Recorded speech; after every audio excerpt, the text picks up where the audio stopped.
ರಾಮ ಗುರುರಭೀಷ್ಟಾವಾಪ್ತಿದಃ ಸಜ್ಜನಾನಾಂ ನಿಖಿಲ ಗುಣಗಣಾರ್ಣೋ ನಿತ್ಯ ನಿರ್ಮುಕ್ತ ದೋಷಃ ಸರಸಿಜನಯನೋऽಸೌ ಶ್ರೀಪತಿರ್ಮಾನದೋ ನಃ ಅಶೇಷ ವಾಗ್ಜಾಡ್ಯಮಲಾಪಹಂತ್ರೀ ನವಂ ನವಂ ಸ್ಪಷ್ಟ ಸುವಾಕ್ಪ್ರದಾಯಿನಿ ಮಮೇಘ ಜಿಕ್ವಾಗ್ರ ಸುರಂಗ ನರ್ತಕೀ ಭವ ಪ್ರಸನ್ನ ವದನೆ ಚ ಮೇ ಶ್ರೀಃ ವ್ಯಾಪ್ತಿರ್ಯಸ್ಯ ನಿಜೇ ನಿಜೇನ ಮಹಸಾ ಪಕ್ಷೇ ಸಪಕ್ಷೇ ಸ್ಥಿತಿಃ ವ್ಯಾವೃತ್ತಿಶ್ಚ ವಿಪಕ್ಷತೋಥ ವಿಷಯೇ ಸಕ್ತಿರ್ನ ವೈ ಬಾಧಿತೆ ನೈವಾಸ್ತಿ ಪ್ರತಿಪಕ್ಷಯುಕ್ತಿರತುಲಂ ಶುದ್ಧಂ ಪ್ರಮಾಣಂ ಸಮೇ ಭೂಯಾತ್ ತತ್ವ ವಿನಿರ್ಣಯಾಯ ಭಗವಾನ್ ಆನಂದತೀರ್ಥೋ ಮುನಿಃ ವಾಣಿತೆ ಕರವಾಣ್ಯಂಬ ಚರಣೋ ಹೃದಿ ಸರ್ವದಾ ಮಧ್ವಾಕ್ಯ ಸರಣಿರ್ಭೂಯಾತ್ ಶ್ರೀಮದಾಚಾರ್ಯ ಭಾವಗ ನಮೋಸ್ತು ತಾತ್ವಿಕಾ ದೇವಾಗ ವಿಷ್ಣುಭಕ್ತಿ ಪರಾಯಣಾಗ ಧರ್ಮಮಾರ್ಗೇ ಪ್ರೇರಯಂತು ಭವಂತಃ ಸರ್ವ ಏವ ಹಿ ಯಸ್ಯ ವಾಕ್ ಕಾಮಧೇನುರ್ನಃ ಕಾಮಿತಾರ್ಥಾನ್ ಪ್ರಯಚ್ಛತಿ ಸೇವೇತಂ ಜಯ ಯೋಗೀಂದ್ರಂ ಕಾಮಬಾಣಚ್ಛಿದಂ ಸದಾ ಅಸ್ಮದ್ಗುರು ಸಮಾರಂಭಾಂ ಟೀಕಾಕೃತ್ಪಾದಮಧ್ಯಗಾಂ ಶ್ರೀಮದಾಚಾರ್ಯ ಪರ್ಯಂತಾಂ ವಂದೇ ಗುರು ಪರಂಪರಾಂ ಪೃಥ್ವೀಮಂಡಲ ಮಧ್ಯಸ್ಥಾಃ ಪೂರ್ಣಬೋಧಮತಾನುಗಾಗ ವೈಷ್ಣವಾ ವಿಷ್ಣುಹೃದಯಾಃ ತಾನ್ ನಮಸ್ಸೇ ಗುರೂನ್ ಮಮ ಆಪಾದಮೌಳಿ ಪರ್ಯಂತಂ ಗುರುಣಾಮಾಕೃತಿಂ ಸ್ಮರೇತ್ ತೇನ ವಿಘ್ನಾಃ ಪ್ರಣಶ್ಯಂತಿ ಸಿದ್ಧ್ಯಂತಿ ಚ ಮನೋರಥಾಃ ಓಷ್ಠಾಪಿಧಾನಾನಕುಲೀದಂತೈಃ ಪರಿವೃತಾಪವಿಃ ಸರ್ವಸ್ಯೈವಾಚ ಈಶಾನಾ ಚಾರುಮಾಮಿಹ ವಾದಯೇತ್ ಕಾಂತಾಯ ಕಲ್ಯಾಣ ಗುಣೈಕಧಾಮ್ನೇ ನಮಧ್ಯುನಾಥ ಪ್ರತಿಮಪ್ರಭಾಯ ನಾರಾಯಣಾಯ ಅಖಿಲ ಕಾರಣಾಯ ಶ್ರೀ ಪ್ರಾಣನಾಥಾಯ ನಮಸ್ಕರೋಮಿ ಸಚತುರ್ಭುಜಾವನಜಪತ್ರದೃಶೋ ವರವೇಷಿಣೋತ್ರ ಸಪಿಶಂಗಪಟಾಃ ಅರುಣಪ್ರಭಾಶ್ಚ ತರುಣಾಭ್ರರುಚೋ ವಿಚರಂತಿ ನಾಥ ರುಚಯಃ ಪುರುಷಾಃ. ಸ್ವಸ್ತಿ ಅಸ್ತು. ನಾರಾಯಣ ಪಂಡಿತಾಚಾರ್ಯರ ಕೃತಿ ಮಧ್ವವಿಜಯ, ಇದರಲ್ಲಿ 11ನೇ ಸರ್ಗದ 20 ಶ್ಲೋಕಗಳವರೆಗಿನ ವಿಚಾರವನ್ನ ನಿನ್ನೆವರೆಗೆ ತಿಳಿದಿದ್ದೇವೆ. ಇವತ್ತು 21ರಿಂದ ಮುಂದಿನ ಭಾಗವನ್ನು ಕೇಳಬೇಕು. ಆನಂದ ತೀರ್ಥರ ಶಾಸ್ತ್ರದ ಅಧ್ಯಯನದ ಫಲ ಅಂದರೆ ಅದು ಮೋಕ್ಷ. ಆ ಮೋಕ್ಷವನ್ನು ನಾವು ಪಡೀಬೇಕು ಅಂತಾದರೆ ಅದರಲ್ಲಿ ನಮಗೆ ಆಸಕ್ತಿ ಹುಟ್ಟಬೇಕು. ಆ ಆಸಕ್ತಿ ಬರುವುದಕ್ಕಾಗಿ ಅಲ್ಲಿರುವುದನ್ನೆಲ್ಲವನ್ನೂ ಬಣ್ಣಿಸಿ ಹೇಳ್ತಾ ಇದ್ದಾರೆ. ಇದೊಂದು ವಿಚಿತ್ರ.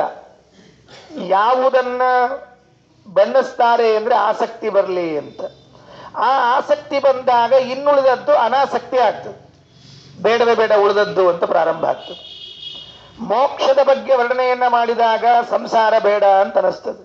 ಯಾಕೆಂದ್ರೆ ಇಲ್ಲಿದ್ದ ಆಸಕ್ತಿ ಶಿಫ್ಟೆಡ್ ಅಲ್ಲಿ ಹೋಗೋದ್ರಿಂದ ಇಲ್ಲಿದು ಬೇಡ ಅನ್ನಿಸ್ಲಿಕ್ಕೆ ಪ್ರಾರಂಭ ಆಗ್ತದೆ. ಇದು ಶಿಫ್ಟ್ ಆದ ಆಸಕ್ತಿ ಇದ್ರಿಂದ ಮತ್ತೆ ಯಾವಾಗ ಈ ಕಡೆ ಶಿಫ್ಟ್ ಆಗುತ್ತೋ ಗೊತ್ತಿಲ್ಲ. ನಾವಾಗೆ ತಂದುಕೊಂಡದ್ದು, ನಾವಾಗೆ ಪಡೆದ ಆಸಕ್ತಿ ಇದ್ದದ್ದಾದರೆ ಅದು ಅಲ್ಲಿ ಯಾವಾಗಲೂ ಇರ್ತದೆ. ಅದಕ್ಕಾಗಿ ಆನಂದ ತೀರ್ಥರ ಶಾಸ್ತ್ರವನ್ನ ಓದಿ ಪರಮ ಸುಂದರವಾದ ಮೋಕ್ಷವನ್ನ ಪಡೀಬೇಕು ಅಂತ ನಾರಾಯಣ ಪಂಡಿತಾಚಾರ್ಯರು ಈ 11ನೇ ಸರ್ಗದಲ್ಲಿ ಹೇಳ್ತಾ ಬರ್ತಾ ಇದ್ದಾರೆ. ಇದರಲ್ಲಿ ಮೋಕ್ಷಗಳಲ್ಲಿ ಎಷ್ಟು ವಿಧ ಇದೆ ಅಂತ ಪ್ರಶ್ನೆ ಮಾಡಿಕೊಳ್ತಾರೆ. ವೇದಗಳು ಹೇಳಿದ್ದು, ಪುರಾಣಗಳು ಹೇಳಿದ್ದನ್ನೇ ಪಂಡಿತಾಚಾರ್ಯರು ಸಂಗ್ರಹ ಮಾಡಿ ಹೇಳ್ತಾರೆ. ವಾದಿರಾಜ ಸ್ವಾಮಿಗಳು ವೈಕುಂಠ ವರ್ಣನೆಯಲ್ಲಿ ಅದನ್ನು ಸ್ವಲ್ಪ ಇನ್ನೂ ಒಂಚೂರು ವಿಸ್ತಾರ ಮಾಡಿ ಹೇಳ್ತಾರೆ. ಒಂದು ಮೋಕ್ಷ ಇದೆಯಂತೆ, ಅದಕ್ಕೆ ಸಾರೂಪ್ಯ ಅಂತ ಕರೀತಾರಂತೆ. ಸಾರೂಪ್ಯ ಮೋಕ್ಷ ಅಂತ ಒಂದು ಮೋಕ್ಷದ ಹೆಸರು. ಅದನ್ನು ಹೇಳುವುದು ಈ ಶ್ಲೋಕ 21. ಈ 21ನೇ ಶ್ಲೋಕದಲ್ಲಿ ಪಂಡಿತಾಚಾರ್ಯರು ಸುಮಧ್ವ ವಿಜಯದ 11ನೇ ಸರ್ಗದ 21ನೇ ಶ್ಲೋಕದಲ್ಲಿ ಪಂಡಿತಾಚಾರ್ಯರು ಸಾರೂಪ್ಯ ಮೋಕ್ಷ ಅಂದ್ರೆ ಏನು, ಅದು ಹೇಗಿರ್ತದೆ ಅಂತ ತಿಳಿಸ್ತಾರೆ. ಆದ ಮೇಲೆ ಇನ್ನು ಉಳಿದ ಮೋಕ್ಷಗಳನ್ನ ಕ್ರಮವಾಗಿ ತಿಳಿಸ್ತಾರೆ. ಅದರಲ್ಲಿ ಸಾಲೋಕ್ಯ ಅಂತ ಇರ್ತದಂತೆ, ಆಮೇಲೆ ಸಾಮೀಪ್ಯ ಅಂತ ಮತ್ತೊಂದು, ಸಾಯುಜ್ಯ ಅಂತ ಮತ್ತೊಂದು, ಸಾರ್ಷ್ಟಿ ಅಂತ ಮತ್ತೊಂದು, 5ನೇ ಇದ್ದದು. ನಾವು 4 ಕೇಳಿದ್ವಿ, 5ನೇದ್ದು ಯಾವಾಗ ಆಚಾರ ಹುಟ್ಟಿಸಿದ್ರೋ ಏನೋ. ಈ ಪುರಾಣ ಹೇಳೋ ಆಚಾರ್ಯೆಲ್ಲ ಹೊಸ ಹೊಸ ಹುಟ್ಟಿಸ್ಕೋತಿದ್ರನ್ನ ಸಮಾಧಾನ ಕಾಣಿಸ್ತದೆ. ಕೆಲವು ಇದ್ದದ್ದನ್ನು ಹೇಳೋದು ಬಿಡ್ತಾರ, ಇಲ್ಲ ಅದನ್ನ ಹೇಳ್ಕೋತ ಕೂಡ್ತಾರೆ. ಇದ್ದದ್ದೇನು ಹರಿಸರ್ವೋತ್ತಮತ್ವ ವಾಯುಜೀವೋತ್ತಮತ್ವ, ಅದನ್ನು ಬಿಡೋದು 5 ಮೋಕ್ಷ 8 ಮೋಕ್ಷ ಅಂತ ಹೇಳ್ಕೋತ ಕೂತ್ರೆ ಏನಾಗಬೇಕು. 5ನೇ ಮೋಕ್ಷ ಇದೆ, ಸಾರ್ಷ್ಟಿ ಅಂತ ಕರೀತಾರೆ.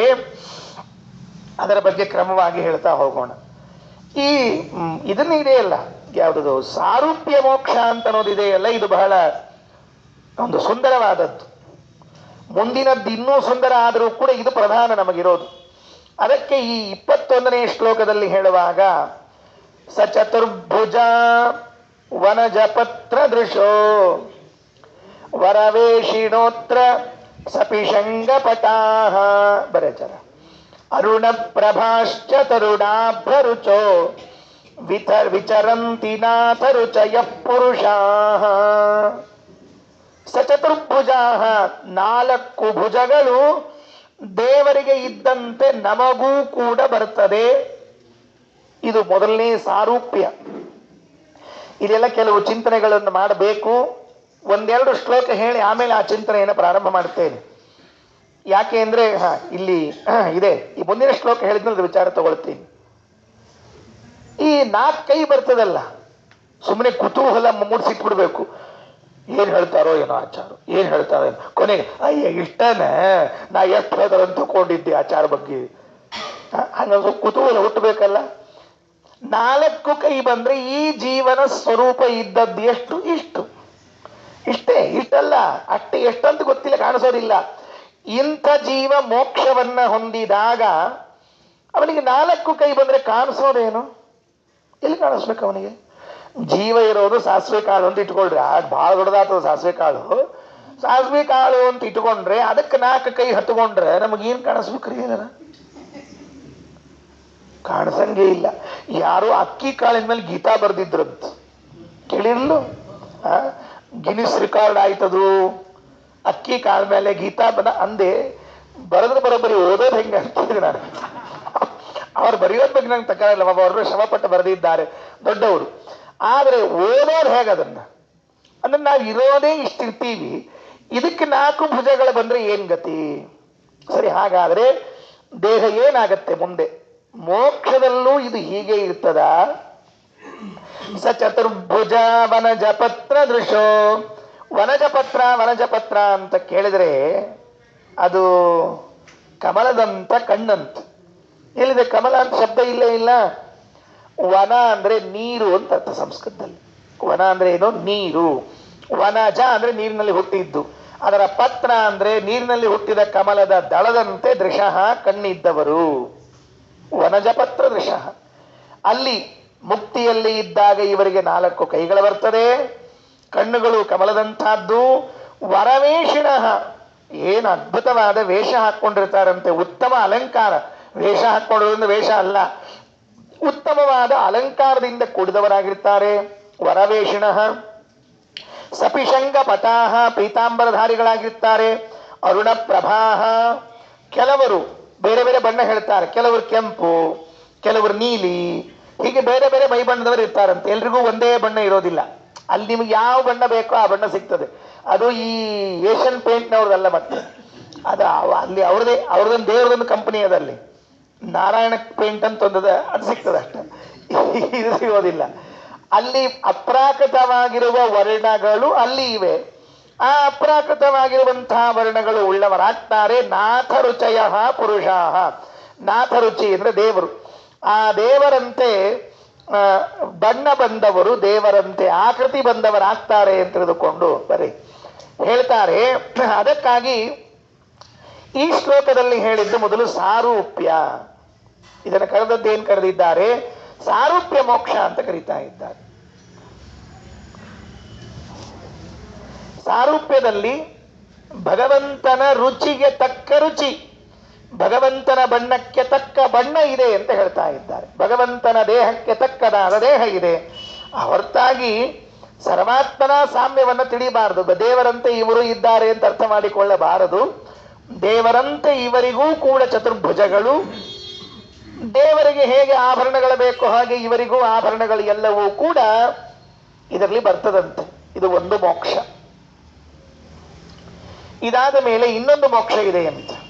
ಇದು ಎಲ್ಲದಕ್ಕೂ ಕೂಡ ಭಾಗವತದಲ್ಲಿ ಮಾತಿದೆ. ವೇದವ್ಯಾಸ ದೇವರು ಹೇಳಿರುವಂತಹ ಮಾತು ಅಲ್ಲಿ ಉಂಟು. ಇನ್ನು 22ನೇ ಪದ್ಯವನ್ನು ಹೇಳುವಾಗ ಆ 22ನೇ ಪದ್ಯದಲ್ಲಿ ಹೇಳ್ತಾನೋ ಇನ್ನೊಂದು ಮೋಕ್ಷವನ್ನೇ ಹೇಳ್ತಾರಂತ. ಈ 21ನೇ ಪದ್ಯಕ್ಕೆ ಕನ್ನಡದಲ್ಲಿ ಮಾಡಿದ ಅನುವಾದ ಚೆನ್ನಾಗಿದೆ, ಕೇಳುವಂತೆ ಇದೆ. ಹರಿಯ ಸಾರೂಪ್ಯವನು ಪೊಂದಿಹ, ಹರಿಯ ಸಾರೂಪ್ಯವನು ಪೊಂದಿಹ ಸುರವರರು ಸಂಚಿಸುತಿಹರು ಆ ಪರಮ ವೈಕುಂಠಕ್ಯಪುರದಲ್ಲಿ ವಿವಿಧ ರೂಪದಲ್ಲಿ. ತರುಣ ಮೇಘ ಪ್ರಭರು ಕೆಲವರು, ತರಣಿ ಪ್ರಭರವರಲ್ಲಿ ಹಲವರು, ಕರ ಚತುಷ್ಟಯ ಯುತರು, ಪೀತಾಂಬರರು ಸುಂದರರು. ಪೂರ್ಣ ಅದು ಹೆಂಗದ ಹಂಗೆ ಅರ್ಥ ಮಾಡಿದ್ದಾರೆ. ಏನ್ ನಮಗೆ ವ್ಯತ್ಯಾಸ ಅನಿಸಿರ್ಬಾರ್ದು. ತರುಣ ಮೇಘ ಪ್ರಭರು ಕೆಲವರು, ತರಣಿ ಪ್ರಭರವರಲ್ಲಿ ಹಲವರು, ಕರ ಚತುಷ್ಟಯ ಯುತರು, ಪೀತಾಂಬರ ಸುಂದರರು, ಪೀತಾಂಬರ ಉಳ್ಳಂತಹ ಸುಂದರರಾಗಿ ಇದ್ದವರು ಅಂತ ಹೀಗೆ ಅದರಲ್ಲಿ ವರ್ಣನೆಯನ್ನು ಮಾಡ್ತಾ ಇದ್ದಾನೆ. ಇದಾದ ಮೇಲೆ 22ನೇ ಪದ್ಯದಲ್ಲಿ ಹೇಳ್ತಾ ಇರುವಾಗ ಇನ್ನು ಉಳಿದ ಮೋಕ್ಷಗಳು ಯಾವುದು? ಭಗವತ್ ಸಮೀಪಮುಪಯಾತವತಾಂ ಪ್ರಮದೋ ನ ಕೇವಲ ಮಲಬ್ಧ ತುಲಹ ಅಪಿ ತಸ್ಯ ಲೋಕಮತಿ ಲೋಕಗುಣಂ ಭಜತಾಂ ಸುದುರ್ಲಭಮ ಭೂರಿ ಶುಭೈಃ. ಭಗವತ್ ಸಮೀಪಂ ಉಪಯಾತವತಾಂ. ಈ ಪದ್ಯದಲ್ಲಿ ಸಾಮೀಪ್ಯ ಎಂಬ ಮೋಕ್ಷವನ್ನು ಹೇಳ್ತಾ ಇದ್ದಾರೆ. ಹಿಂದೆ ಸಾರೂಪ್ಯ ಹೇಳಿದ್ರು, ಈಗ ಸಾಮೀಪ್ಯ.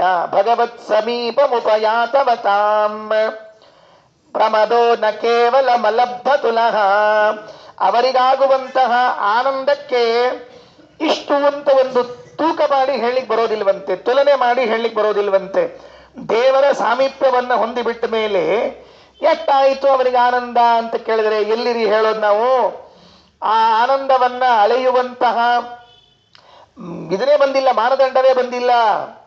ಅಪಿ ತಸ್ಯ ಲೋಕಮತಿ ಲೋಕಗುಣಂ ಭಜತಾಂ ಸುದುರ್ಲಭಮ ಭೂರಿ ಶುಭೈಃ. ಮೂರನೇದ್ದು ಲೋಕಂ ಅತಿಲೋಕ ಗುಣಂ, ಭಗವಂತನ ಲೋಕವನ್ನು ಹೊಂದಿದ್ದು ಅಂದ್ರೆ ಸಾಲೋಕ್ಯ. ಅಂದ್ರೆ 21ನೇ ಪದ್ಯದಲ್ಲಿ ಸಾರೂಪ್ಯ, 22ನೇ ಪದ್ಯದಲ್ಲಿ ಇನ್ನೆರಡನ್ನ ಹೇಳಿ ಒಟ್ಟಿಗೆ 3 ಹೇಳಿದ್ರು. ಇನ್ನೆರಡನ್ನ ನೀವೇ ತಿಳ್ಕೊಳ್ರಿ ಅಂತ ಬಿಟ್ಬಿಟ್ರು. ಅರ್ಥಾತ್ ಸಿದ್ಧ. ಅದು ಏನೇನಾಯಿತು ಅಂದ್ರೆ ಅದು ಎಲ್ಲಿ ಬಂತು ಅಂತ ಮತ್ತೆ ಹೇಳ್ತೀನಿ. ಈಗ ನಾವು ನೋಡಬೇಕಾದದ್ದು ಸಾಲೋಕ್ಯ ಮತ್ತು ಸಾಮೀಪ್ಯಕ್ಕೆ ಏನು ವ್ಯತ್ಯಾಸ.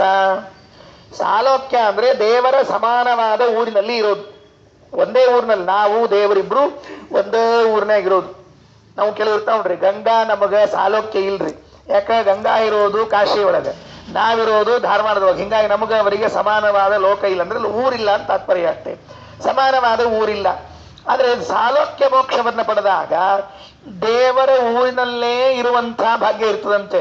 ಅಂದ್ರೆ ಅದು ಇಲ್ಲದ ಮೋಕ್ಷ ಅದು ಅಂತ ಒಂದಾಯ್ತು. ಹಂಗಾದ ಈಗ ಸಾಲೋಕ್ಯ ಇಲ್ಲದೆ ಇದ್ದ ಮೋಕ್ಷವು ಒಂದದ ಅಂತ ಆಗ್ತದೆ ಹಂಗಾರ. ಆಮೇಲೆ ಮುಂದೇನು ಸಾಮೀಪ್ಯ. ಹೌದು, ಅದೇ ಊರಲ್ಲಿ ಇದ್ದಾನ, ಒಂದು 20 ಕಿಲೋಮೀಟರ್ ಮೇಲೆ ಇದ್ದಾನ ಅಂದ್ರೆ ಉಪಯೋಗ ಇಲ್ಲ.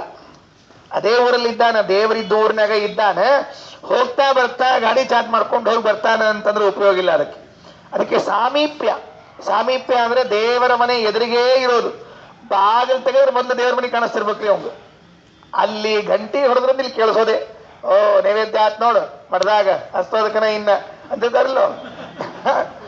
ಕೆಲವರು ರಾಯರ ಮಠದ ಎದುರಿಗೆ ಮನೆ ಮಾಡಿಬಿಟ್ಟಿರ್ತಾರೆ, ರಾಯರ ಮಠದ ಹಿಂದೆ ಮನೆ ಮಾಡಿರ್ತಾರೆ. ಯಾಕೆ ಎದುರಿಗೆ ಹಿಂದೆ ಆಜು ಬಾಜು ಅಂದ್ರೆ ಅಲ್ಲಿ ಗಂಟೆ ಹೇಳ್ಕೊಳ್ಳಿ ಗೊತ್ತಾಗ್ಬೇಕು. ಹಾ ನಡಿ ಹೋಗೋಣ ನಡಿ, ಹಸೋದಕ್ಕ ತಿನ್ನ ಇನ್ನು ಊಟಕ್ಕೆ ಹೋಗೋಣ ನಡಿ ಅಂತ ಬರೋಬ್ಬರಿ ಗೊತ್ತಾಗ್ಬೇಕಲ್ಲ ಅವರಿಗೆ. ಅಲ್ರಿ ಕರೆದಾರ ಆಗ ಮಠಕ್ಕೆ ಏನು ಕರಿತಿರ್ತಾರ, ಸುಮ್ಮನೆ ಹೋಗ್ಬೇಕಂತ. ಮಠದಾಗ ಕರೆಯೋದಿಲ್ಲ, ಇಟ್ಕೋಬಾರದು, ಸುಮ್ಮನೆ ಹೋಗ್ಬೇಕು ಅಂತ ಇಟ್ಕೊಂಡಿರಂಗಿಲ್ಲ. ಹಂಗ ಕೆಲವರು ಸಾಮೀಪ್ಯ ಅತ್ಯಂತ ಹತ್ತಿರದಲ್ಲಿ ಇರ್ತಾರಂತೆ, ಕೆಲವರು ಸಾರೂಪ್ಯವನ್ನು ಹೊಂದುತ್ತಾರೆ, ಇನ್ ಕೆಲವರು ಸಾಲೋಕ್ಯ ಹೊಂದುತ್ತಾರೆ, ಮತ್ತೆ ಕೆಲವರು ಸಾಮೀಪ್ಯವನ್ನು ಹೊಂದುತ್ತಾರೆ, ಇನ್ನ ಕೆಲವರು ಸಾಯುಜ್ಯವನ್ನ ಹೊಂದುತ್ತಾರೆ. ಏನು ಸಾಯುಜ್ಯ ಅಂದ್ರೆ ಏನು ಅಂತ ಕೇಳಿದ್ರೆ, ದೇವರ ದೇಹದಲ್ಲಿ ಪ್ರವೇಶವನ್ನ ಮಾಡಿ, ದೇವರ ದೇಹದಲ್ಲೇ ಪ್ರವೇಶ ಅಂತ. ಅಭಾವ ಏನ್ ಭಾಗ್ಯರೇ ಅವ್ರದ್ದೆಲ್ಲ. ಆದರೂ ಇವ್ರಿಗೇನಿಲ್ಲೇ ಇಲ್ಲ. ದೇವರ ದೇಹದಲ್ಲಿ ಏನೇ ಪ್ರವೇಶವನ್ನ ಮಾಡಿಬಿಟ್ಟು ಭೋಗವನ್ನ ಮಾಡ್ಲಿಕ್ಕೆ ಪ್ರಾರಂಭ ಮಾಡೋದಂತೆ. ಅಲ್ಲೇ ಅಲ್ಲೇ ಅಲ್ಲಿ ಏನು ವಿಚಾರಣೆ ಇಲ್ಲ. ಆದತ್ತೇ ಹರಿಹಸ್ತೇನ, ಆದತ್ತೇ ಹರಿಹಸ್ತೇನ, ದೇವರು ತನ್ನ ಕೈಯಿಂದ ತೆಗೆದುಕೊಳ್ಳುವಾಗ ಆ ದೇವರ ಕೈಯೊಳಗೆ ಇವನು ತನ್ನ ಕೈ ಇಟ್ಕೊಂಡು ತೆಗೆದುಕೊಳ್ತಾನಂತೆ. ಗಚ್ಚೇಚ್ಛ ಹರಿಪಾದಾಭ್ಯಾಂ, ದೇವರ ಕಾಲಿನಿಂದಲೇ ನಡೀತಾನಂತೀವ್. ಇವನಿಗೆ ಪ್ರತ್ಯೇಕ ಕಾಲೇ ಬೇಕಾಗಿಲ್ಲ. ಯಾಕೆಂದ್ರೆ ಇವನು ದೇವರ ದೇಹದಲ್ಲಿ ಕೂತ್ಬಿಟ್ಟಿದ್ದಾನಂತೆ. ಇದು ಸಾಯುಜ್ಯ. ಕೊನೆಯದು ಸಾರ್ಷ್ಟಿ ಅಂತ ಕೊನೆಯದ್ರಿ. ಅದಂದ್ರೆ ಸರ್ವಾಂಗ ಸಾಯುಜ್ಯ. ಕೆಲವರಿಗೆ ಒಂದೊಂದು ಅಂಗದಿಂದ ಮಾತ್ರ ಸಾಯುಜ್ಯ ಸಿಕ್ಕರೆ, ಸರ್ವಾಂಗ ಸಾಯುಜ್ಯ ಸಿಕ್ಕರೆ ಅದಕ್ಕೆ ಸಾರ್ಷ್ಟಿ ಅಂತ ಕರೀತಾರೆ. ಏನ್ ವ್ಯತ್ಯಾಸ? ಸರ್ವಾಂಗ ಸಾಯುಜ್ಯಕ್ಕೂ ವ್ಯತ್ಯಾಸ ಏನು ಅಂತ ಕೇಳಿದ್ರೆ, ಈಗ ಕಣ್ಣಿನಿಂದ ಹುಟ್ಟಿದ ಸೂರ್ಯ ತಾನು ಮುಕ್ತಿಯನ್ನು ಹೊಂದಿದಾಗ ದೇವರ ಕಣ್ಣಿನಲ್ಲಿ ಸೇರ್ಕೊಂಡ್ಬಿಡ್ತಾನೆ, ಮುಗೀತವನಿಗೆ ಅಷ್ಟೇ. ಒಂದು ಅಂಗದಿಂದ ಮಾತ್ರ, ದೇವರ ಒಂದು ಅಂಗದಿಂದ ಅವನಿಗೆ ಎಲ್ಲ ಫೆಸಿಲಿಟಿಗಳು, ಅವಕಾಶಗಳನ್ನು ಉಪಯೋಗಿಸ್ಕೊಳ್ತಾನೆ. ಆದರೆ ಎಲ್ಲ ಅಂಗಗಳಿಂದಲೂ ಕೂಡ, ಕಾಲಿನಿಂದ ಕೈಯಿಂದ ಎಲ್ಲ ಅಂಗಗಳಿಂದಲೂ ಕೂಡ ಭಾಗ್ಯವನ್ನು ಪಡೆಯಬೇಕಾದ್ರೆ ಅದು ಚತುರ್ಮುಖ ಬ್ರಹ್ಮದೇವರಿಗೆ ಮಾತ್ರ. ಸಾಷ್ಟಿ ಅಂತನ್ನುವುದು ವಾಯುದೇವರಿಗೆ, ಬ್ರಹ್ಮದೇವರಿಗೆ ಮಾತ್ರ ಮೀಸಲಾದದ್ದು, ಇನ್ನುಳಿದವರಿಗೆ ಅದು ಸಿಗೋದಿಲ್ಲ. ಹೀಗೆ ಪ್ರತ್ಯೇಕವಾದ ಮೋಕ್ಷಗಳಿವೆ ಅಂತ. ಅಂತೂ ಸಾಯುಜ್ಯ ಇತ್ಯಾದಿಗಳನ್ನೆಲ್ಲ ಹೇಳಿದ್ರಲ್ಲ. ವಾದರಾಜ ಸ್ವಾಮಿಗಳು ಒಂದು ಮಾತು ಕೇಳ್ತಾರೆ. ಏನು ಅಂದ್ರೆ, ನಾನು ಆವಾಗ ಹೇಳಿದೆ, ಈಗ ಸಾರೂಪ್ಯವನ್ನ ಹೊಂದುತ್ತಾರಲ್ಲ, ಸಾರೂಪ್ಯವನ್ನು ಹೊಂದೋದು ಅಂದ್ರೆ ಇವರಿಗೆ ಕೈ ಕಾಲು ಎಲ್ಲ ಬಂದ್ಬಿಡ್ತದೆ, ದೇವರಂತೆ 4 ಕೈಗಳೆಲ್ಲ ಬರ್ತದೆ. ಮುಂದಿದೆಯಲ್ಲ, ಮುಂದೆ ಈ ಸಾಮೀಪ್ಯ ಸಾಲೋಕ್ಯ ಸಾಯುಜ್ಯವನ್ನ ಪಡಿತಾರಲ್ಲ, ಇವರಿಗೆ ಸಾರೂಪ್ಯ ಬರ್ತದೋ ಇಲ್ಲೋ ಅಂತ ಒಂದು ಚಿಂತೆ ಸುಮ್ಮನೆ. ಮೊದಲಿಗೆ 4 ಕೈ ಬಂದಿತ್ತವರಿಗೆ, ಅವರಿಗೆ 4 ಕೈ ಅಷ್ಟೇ. ಇವರಿಗೆ ಮುಂದಿನವರಿಗೆ ಬರೀ ಲೋಕ ಅಷ್ಟೇ ಬಂದು 4 ಕೈ ಇಲ್ಲದೆ ಹೋದ್ರೆ, ಇದೊಂದು ಸುಮ್ಮನೆ ಪ್ರಶ್ನೆ ಮಧ್ಯದಲ್ಲಿ ರಾಜರು ಮಾಡಿಕೊಂಡದ್ದು ವೈಕುಂಠ ವರ್ಣನೆಯಲ್ಲಿ. ಅಲ್ಲಿ ಈಗ ಇವನಿಗೆ ಸಾರೂಪ್ಯ ಇದ್ರಿಂದ 4 ಕೈಗಳು ಬಂದ್ಬಿಡ್ತು. ಈ ಇನ್ನೊಬ್ಬ ಇದ್ದಾನಲ್ಲ, ದೇವರ ಊರಿನಲ್ಲೇ ಇದ್ದಾನಲ್ಲ, ಆ ದೇವರ ಊರಿನಲ್ಲಿ ಇದ್ದ ವ್ಯಕ್ತಿಗೆ 4 ಕೈಗಳು ಅವನೋ ಇಲ್ಲೋ. ಇನ್ನು ಸಾಮೀಪ್ಯ ಹೊಂದಿದ್ದಾನಲ್ಲ, ದೇವರ ಮನೆ ಮುಂದೆ ಇದ್ದಾನಲ್ಲ, ಅವನಿಗೆ ದೇವರ ಮನೆ ಮುಂದಿರೋ ಅಷ್ಟೇ ಭಾಗ್ಯವೋ, ಅವನಿಗೂ 4 ಕೈಗಳೇನಾದ್ರೂ ಇದೆಯೋ? ಕೊನೆಯವನು ಸಾಯುಜ್ಯ ಇದ್ದಾನಲ್ಲ, ಅವನಿಗಿದೆಯೋ ಇಲ್ವೋ ಅಂತ ಕೇಳಿಕೊಂಡು ರಾಜರಂತಾರೆ, ಸಾರೂಪ್ಯ ಅಂತನ್ನುವುದು 4 ಮಂದಿಗೂ ಸಮಾನವಾದದ್ದು. ಹೆಸರು ಮಾತ್ರ ಬೇರೆ, ಸಾಮೀಪ್ಯ ಸಾಯುಜ್ಯ ಸಾಲೋಕ್ಯ ಅಂತ ಹೆಸರುಗಳು ಮಾತ್ರ ಬೇರೆ ವಿನಃ ರೂಪ ಎಲ್ಲರಿಗೂ ಒಂದೇ ರೀತಿಯಿಂದ ಇರ್ತದೆ. ಇದು ಸೌತಿಕಾಯಿ ಪಲ್ಯ, ಇದು ಬೆಂಡೆಕಾಯಿ ಪಲ್ಯ, ಇದು ಬೀನ್ಸ್ ಪಲ್ಯ. ಪಲ್ಯ 3 ಆದ್ರೂ ಕೂಡ ಉಪ್ಪು ಒಂದೇ ಇರ್ತದೆ, ಉಪ್ಪು ಬೇರೆ ಆಗಂಗಿಲ್ಲ. ಉಪ್ಪು ಬೇರೆ ಇರ್ತದೇನು? ಬೆಂಡೆಕಾಯಿ ಪಲ್ಯಕ್ಕೆ ಹಾಕಿದ್ದೊಂದು ಉಪ್ಪು ಬೇರೆ, ಅಮೆರಿಕಾದ ಉಪ್ಪು, ಇಂಗ್ಲೆಂಡಿಂದ ಉಪ್ಪು, ಫ್ರಾನ್ಸ್ ಉಪ್ಪು ಅಂತ ಹೀಗಿರ್ತದೆ. ಉಪ್ಪು ಅಷ್ಟ. ಅದು ನಾ ಹೇಳಿಲ್ರಿ. ಮತ್ತೆ ಇದನ್ನ ಅದರ ಸ್ವಾಮಿ ಹೇಳಿದ ಓದ್ಬಿಡ್ತೀವಿ, ಸುಮ್ಮನೆ ನಮ್ಮ ಮೈ ಮೇಲೆ ಯಾಕೆ ಬರ್ಬೇಕು? 3 ಶಾಖವ ಮಾಡಿ ಲವಣವ ಕೂಡಿದರು 3 ಶಾಖವೆಂದು ಕರೆಸಿರೈ, ಬೇರೆ ಬೇರೆ ಬಡಿಸಿದರು ಲವಣವೆನಿಪುದು ಈ ಪರಿಯಲ್ಲಿ ಸಾರೂಪ್ಯದ ಮುಕ್ತರಿಗೂ ಅಂತ ಹೇಳ್ತಾರೆ. ಅವರೇ ಪಲ್ಯ ದೃಷ್ಟಾಂತ ಕೊಟ್ಟಾರೆ. ಗೊತ್ತು ನಮಗೆ, ನಮ್ಮ ಅಡಿಗೆ ಮನೆಯಾಗಿ ನೀವು ಹೇಳಿದ್ರೆ ಅರ್ಥ ಆಗ್ತಾ ಒಂದು ಗ್ಯಾರಂಟಿ. ನೀವು ಅಡಿಗೆ ಮನೆ ಬಿಟ್ಟು ಬ್ಯಾರೆ ಹೇಳ್ತೀನಿ, ಒಟ್ಟು 1 ದಿವಸ ಅರ್ಥ ಆಗಲ್ರಿ. ಇಡೀ ತರ್ಕಶಾಸ್ತ್ರ ನಿಂತದ್ದು ಹೊಗಿ ಬೆಂಕಿ ಮುಗ್ದ ಗೊತ್ತು. ಇಡೀ ತರ್ಕಶಾಸ್ತ್ರ ನಿಂತದ್ದು ಹೊಗಿ ಬೆಂಕಿ, ಬ್ಯಾರೆ ಇಲ್ಲೇ ಇಲ್ರಿ ಅವ್ರಿಗೆ. ವೇದಾಂತ ನಿಂತದ್ದು ಹಾಲು ಉಕ್ಕಿದಂಗ ಆನಂದ ಅಭಿವೃದ್ಧಿ ಆಗ್ತದ, ಅನ್ನದ ಕಾಳು ಬೆಂದಂಗ ಈ ಜೀವ ಬೈತಾನ, ಇಷ್ಟೇ. ಮತ್ತೆ ಬೇರೆ ಇಲ್ಲೇ ಇಲ್ಲ. ಕುಂಬಾರ ಗಡಿಗೆ ಮಾಡ್ತಾನೆ, ಹಂಗ ದೇವ್ರ ಜಗತ್ ಮಾಡ್ತಾರ. ಕುಂಬಾರ, ಕಮ್ಮಾರ ಇವಾಗ ಇಡೀ ಜಗತ್ ಮುಗಿಸಿ ವಾದನ ಸ್ವಾಮಿಗಳು ಮೋಕ್ಷಕ್ಕೆ ಹೋದ್ರು ಪಲ್ಯ ಬಿಡ್ಲಿಲ್ರಿ ಕೊನೆಗೆ ಹೊರಡಿ ಅಂತ. ಈಗ ನಿಮ್ಗೆ ಅರ್ಥ ಆಗೋದ ಪಲ್ಯದಾಗ ಅರ್ಥ ಆಗ್ತದೆ. ಪಲ್ಯದ ಹಬ್ಬ ಅಂತ ಹೇಳುವುದು, ಹೊಡೆದು ಹಾಕ್ಬಿಡೋದು ಪಲ್ಯನ್ನ. ಹಿಂಗ ಪಲ್ಯ 3 ಪಲ್ಯ ಬೇರೆ ಆದರೂ ಕೂಡ ಉಪ್ಪು ಮಾತ್ರ ಒಂದ್ ಹೆಂಗಿರ್ತದೋ ಹಾಗೆ ಸಾಲೋಕ್ಯ, ಸಾಮೀಪ್ಯ, ಸಾಯುಜ್ಯ ಅಂತ ಬೇರೆ ಆದರೂ ಕೂಡ ಅದರಲ್ಲಿ ಸಾರೂಪ್ಯಕ್ಕೇನು ವ್ಯತ್ಯಾಸ ಇರೋದಿಲ್ಲ. ಅಂದ್ರೆ 4 ಜನರಿಗೂ ಕೂಡ ಚತುರ್ಭುಜಗಳೇ ಇರ್ತದೆ, ಪೀತಾಂಬರ ಇರ್ತದೆ, ಏನ್ ವ್ಯತ್ಯಾಸ ತಿಳಿಬೇಡ್ರಿ ಅಂತ ವಾದರಾಜ ಸ್ವಾಮಿಗಳು ತಿಳಿಸಿಕೊಟ್ಟಿದ್ದಾರೆ. ಇದು ಆದ ಮೇಲೆ ಇದೊಂದು ಸ್ವಲ್ಪ ಒಂದು ಪ್ರಶ್ನೆ ಆವಾಗ ಕೇಳಿದೆ ನಾನು. ಈ ಮುಕ್ತಿಗೆ ಹೋದ್ಮೇಲೆ ನಾವೆಲ್ಲ ಹೆಂಗಿರ್ತೀವಿ? ನಮ್ಮ ಸೈಜ್ ಎಷ್ಟಿರ್ತದೆ ಆಚಾರ ಮೋಕ್ಷಕ್ಕೆ ಹೋದ್ಮೇಲೆ? ಈಗಂತರೂ ಇಷ್ಟು ದೊಡ್ಡ ದೇಹದ ಬರೋಬ್ಬರಿ, ಈ ದೇಹ ತಗೊಂಡಂತ್ರ ಹೋಗ್ಲಿಕ್ಕೆ ಬರಂಗಿಲ್ಲ. ತಗೊಂಡು ಹೋಗ್ಲಿಕ್ಕೆ ಬರ್ತೀವಿ, ಇಷ್ಟೊತ್ತಿಗೆ ಕೂಡ್ತಿದ್ವಿ ನಾವೇನ್ರ ಇಲ್ರಿ? ಇಷ್ಟೊತ್ತಿಗೆ ಮೋಕ್ಷಕ್ಕೆ ಹೋಗಿ 8 ವರ್ಷ ಆಗಿರ್ತಿತ್ತೋ ಏನು? ಅಂದಮೇಲೆ ಈ ದೇಹವನ್ನಂತರೂ ತಗೊಂಡು ಹೋಗ್ಲಿಕ್ಕೆ ಬರೋದಿಲ್ಲ, ಇದನ್ನ ಬಿಟ್ಟ ಹೋಗ್ಬೇಕು. ಬಿಟ್ಟು ಹೋಗ್ಬೇಕು ಅಂತಂದ್ಮೇಲೆ ಬಿಟ್ಟು ಹೋದ್ಮೇಲೆ ಮೂಲ ರೂಪದಿಂದ ನಾವು ಸೇರ್ಕೋಬೇಕು. ಮೂಲ ರೂಪ ನಮ್ದು ಎಷ್ಟದ ಅಂತ ಕೇಳಿದ್ರೆ ಅದೇನ ಪರಮಾಣು ರೀ ಅದು.